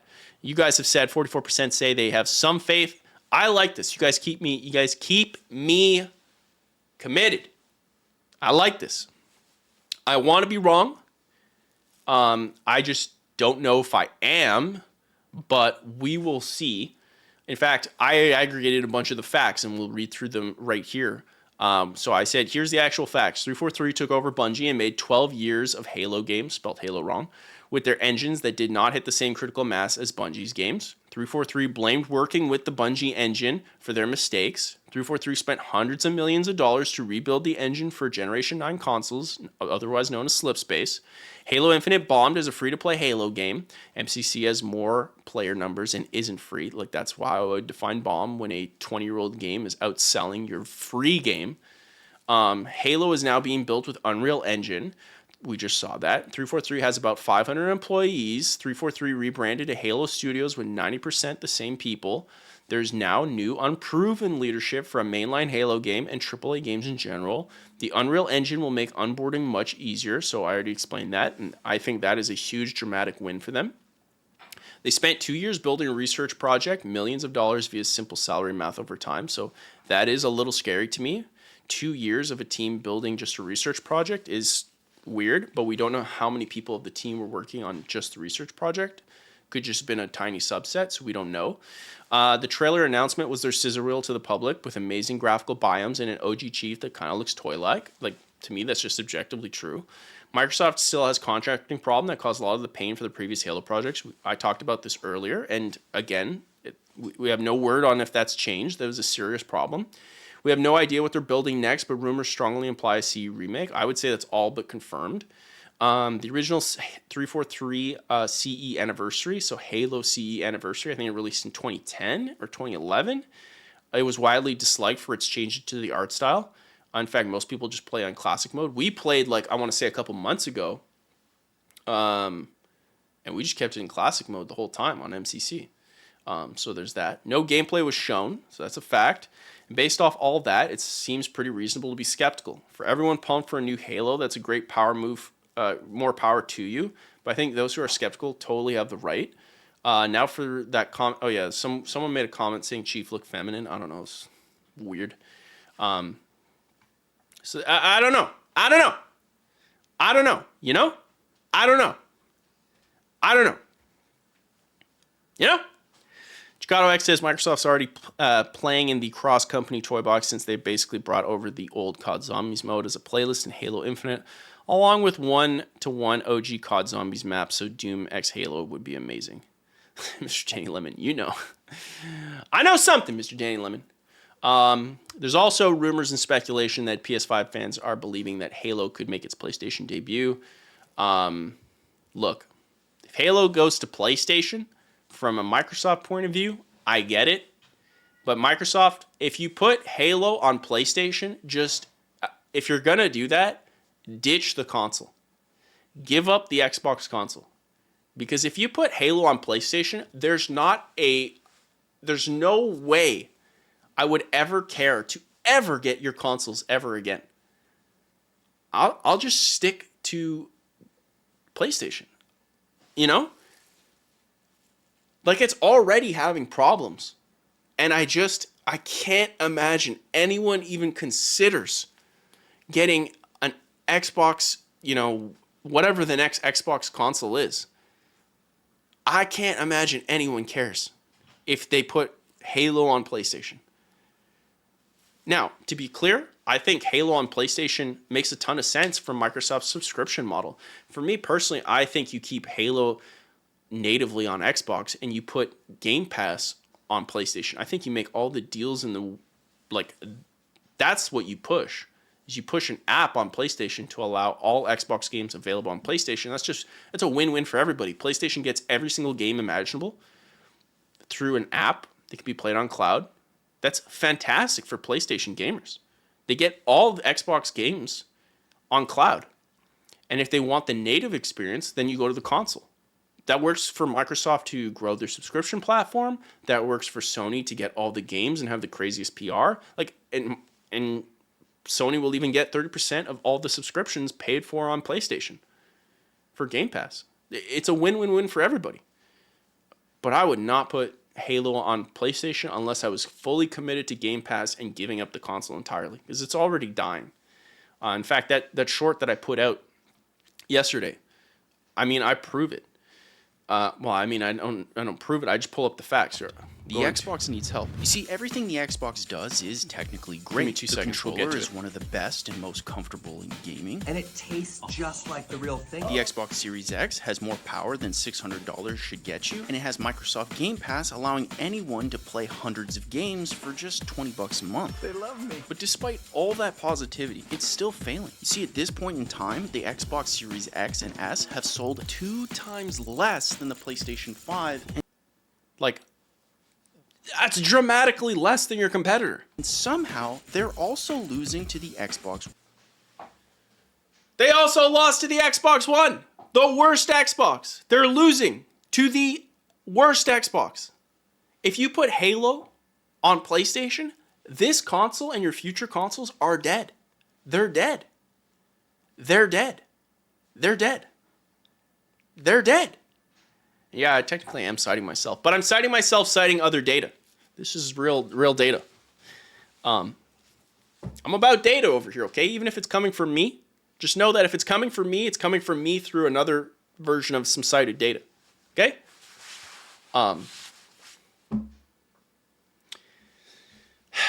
This is objectively the worst console. This is the one with Kinect built in, the one that Don Matrix screwed up. This console is the worst one. And it's less. And this video, I basically outline how, like, this console is technically perfect. From, like, technically. Has everything. And it's still losing. So exclusives matter. They just do. So, again, Microsoft has a different subscription strategy. That's fine. That's perfect. Great for them. But if you're going to put Halo on a PlayStation, brother, it's over for the consoles. Which that bums me out. I like having the consoles because right now, Sony has no competitor. No one's competing with them. The issue was Series S. It killed Series X, and it suffered to run new games even though for years left until the new gen comes out. I also think the Series S was a mistake. I think I would have saved a Series S for, like, what Sony did with the, like, Pro. I think it would have been interesting to do the reverse. Here's the cheaper model you can get at a ridiculous price. I think that would have been interesting. But yeah, they fragmented themselves. I agree. I don't think that was... Yeah, I don't think it made a ton of sense there. I could see what they were trying to do, but... In an industry that's so focused on graphics, from a marketing perspective, even though I don't think graphics make any sense from a gameplay perspective, like the game... I don't know what the goal there was. Like, I know what the goal was for Microsoft. It's just like, I don't know why they have to take these insane risks, these gambles. Because the thing with Microsoft's whole thing is their ecosystem works across every hardware generation. Like, if I play Halo CE with the disc, it will actually play on the Series X, and I can play the original Xbox Halo. It will download it, but it will work. So the Xbox Series S, like the worst version, technically existed through the Xbox One, just weaker. So you just support both, but you don't need a Series S. Seems like redundant. So, Jacato says, if you look up canceled Mega Bloks Halo on YouTube, you can see footage of the canceled Lego Halo game, but folks found a playable build that can work on 360 emulators. Oh, really? I didn't know people could play it on emulators. That's interesting. Yeah, that was interesting. I think stuff like that makes sense for the Halo franchise. But I don't know. The Microsoft bums me out. So my final takes on Halo going to Unreal and the Halo studios are simply put, 343 has not changed dramatically. Like, it's not over 10% to my knowledge. It's not over, like, I think for the amount of, like, reputation 343 had, I think you need to look at, like, at least a 40% change in people. Like, if I told you that, like, Halo Studios and 343, if the delta of change of people in there is, like, 50 people, I think most people would be like, really? That's it? Yeah, leadership's changed, but in a corporate environment, there's so much more to it than just leadership. There's a lot of subordinates in corporate environment. It really depends. And granted, we don't even know, like, we just don't know if how much the leadership were the problem. We don't know if Microsoft leadership was the problem, right? Because these Halo games were worked on with 343, but through Microsoft as well, whereas Bungie were more independent. They had their own style of going through things, whereas Microsoft's very pushy in what they want, whether it's microtransactions or, you know, support this thing like Crackdown needing the cloud for Crackdown 3. Microsoft has a lot of things that they request, and we just don't know what was the actual issue. We have a lot of speculation, and so my take with the Halo Studio stuff is I'm super cautiously, like, I'm super skeptical. I want them to win. I think Unreal is a great move given my understanding of the previous engine's problems and limitations.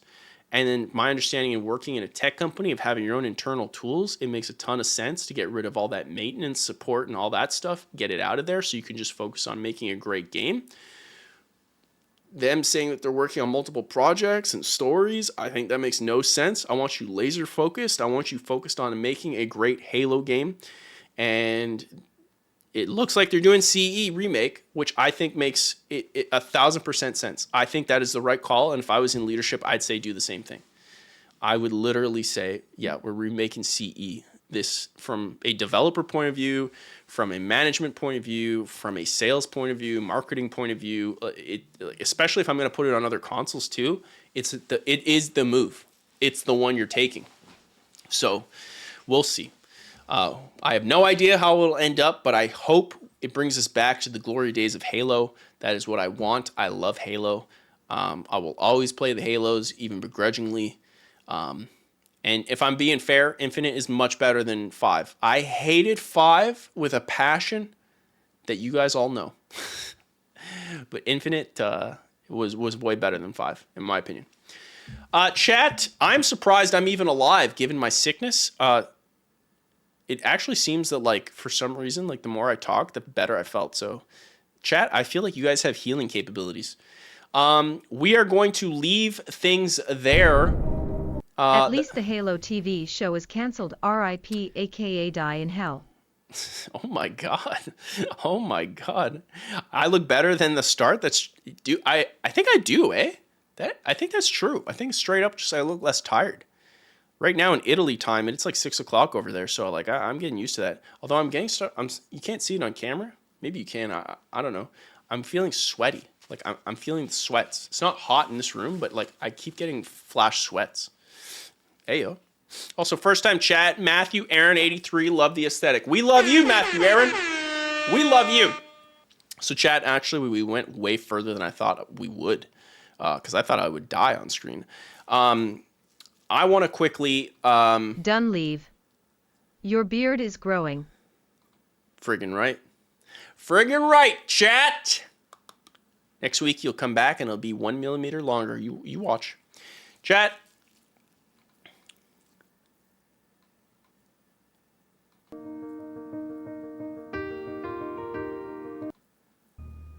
Cameron?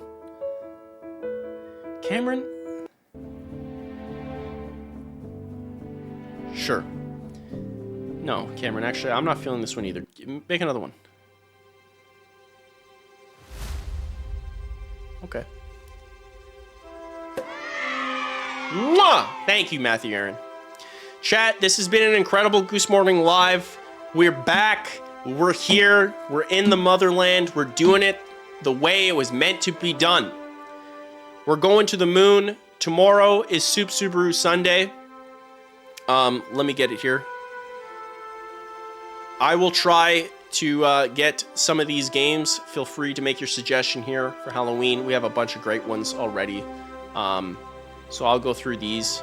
And maybe I'll poll you guys to see how many games we should do per Soup Subaru Sunday.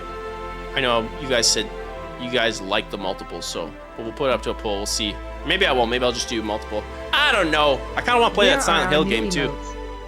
I know. I got to make emotes. Wizard brings up great stuff. I've had so much on my plate. If anyone knows how to make emotes like Benny did for the Zenkai Y, which is incredible, I would be super grateful. But totally understand. I will try to make those as soon as I can. What the heck is this music? Change it. Okay. God, you pick weird music. Put something more hype. We'll die with you. What the heck is wrong with you, Cameron? Our deepest fear is not that we are inadequate. Our deepest fear is that we are powerful beyond measure. Okay. Now I'm feeling it. Now I'm feeling it. All right, chat. Tomorrow we're going to be doing the Super Subaru Sunday. Why'd you pick something with lyrics in it? Now I'm getting cut off, Cameron. God, How great I am. Only last week, I murdered a rock. Angela Stone. Okay, Cameron, it's not you, it's me. Okay, I'm just going to take control over this, Cameron. Because at the end of the day, it's me. Let's just blame me. Chat, huge shout out for everyone who joined on stream today. This was incredible. It was so great to be back home doing normal stuff. I'm going to go get some food. I actually haven't eaten all day. So I'm going to do that right now. And it's not going to be pizza, probably. It might be pizza. I've had so much pizza. Huge shout out to everyone here. I want to give a very special shout out to the new followers we've had. So FFR777, Dawn_D with the follow, The Cold Taco, Tylannis2 with the follow, Dirty Heckler with the follow. Want to give a special shout out to Wizard for the resubscription. That was absolutely insane. You're all beautiful. Goose-tastic. Cameron, give him one. Want to give a very special shout out to Puff God Plus with the 5 community subs, gifted subs. Absolutely insane. We had a hype train. Mr. Danny Lemon, shout out Mr. Danny Lemon for the 3-month sub. Absolute insane. Young Pickerel coming out of nowhere with a gifted sub. Beautiful little rascal. Sky Skipper 47 with the follow. Lemon Muffin 232, aka Bebo's girlfriend, with the follow. It is Soldier with the follow. Beautiful Goose-tastic. Matthew Aaron 83 with the follow. Beautiful Goose-tastic. I want to shout out Jacato X, Laser Liam with the first time chat. I do have a Discord. It's in the pinned part of the Twitch chat, and it's only limited access every single week. Feel free to click it, join, enjoy the gooseness of the community. They're amazing over there. Ho fe Modesto. Did I get it right in Italian? Wait, Ho fe, I don't even know. I don't know. I'm going to say yes. Arrivederci, Cornetto. Shout out to all of you guys, Celine, Mr. Danny Lemon, at Knightley, Curtis Soldier, Bebo, Kiwi, Wizard, Jacato X, Christian, Lemon. I'm trying to make sure I don't forget anyone here. Pardon me, I'm just dying here. Of course, Benny. Shout out to all of you little rascals. I'm going up the list here because you guys know my goldfish memory. You guys know my gold. Did I say Curtis? See, my memories are so bad. Curtis, shout out to Curtis, an absolute stallion. You guys are awesome. You guys make the stream incredible, as you always do. I'm making sure, chat. I'm making sure. All of you guys have been incredible. Oh yeah, Pirate Plane was here. UK Max. All of you guys have been awesome. Thank you so much for the Discord. Thank you guys for supporting me during my 2-week vacation, which is incredible. You guys were awesome being in Discord. Thank you for the support on Instagram, getting us over 5,000. Look forward to that for an Instagram live for a pizza stream. I'm going to try to set that up as soon as I can. Oh, and then the next World of Warcraft video that I'm going to be posting relatively soon. Look forward to that. It's going to be absolutely goose-tastic and incredible. And now, chat, I go rest my beautiful throat and get some food that is possibly not pizza, but possibly is pizza. You know what I'm saying? Whatever I get, I'll try to post it in the Discord. I'm going to go do that right now. Pineapple Beats stream, indeed. Chat, you guys stay beautiful, goose-tastic. I will see you all in the future, aka tomorrow, for our spooky Halloween sub Sunday. It is going to be beautiful. Thank you all for spending your beautiful mornings or afternoons with me and the stream. You guys are awesome. If I missed anyone, blame my goldfish brain, or actually blame Cameron. Blame Cameron. He's the problem. You're the problem. You're the problem. 100%. You guys stay beautiful, stay goose-tastic. You're all wonderful. Okay. You guys have a fantastic goose time weekend, a fantastic Saturday, and I will see you all tomorrow. Chat! Arrivederci! I think I messed that up entirely. Oh, shout out Ann Mine, our Italian mastermind. Arrivederci. Cornetto. Allora. Peace out, everyone. Have a beautiful Saturday. I will see you all tomorrow, Sunday. Mwah!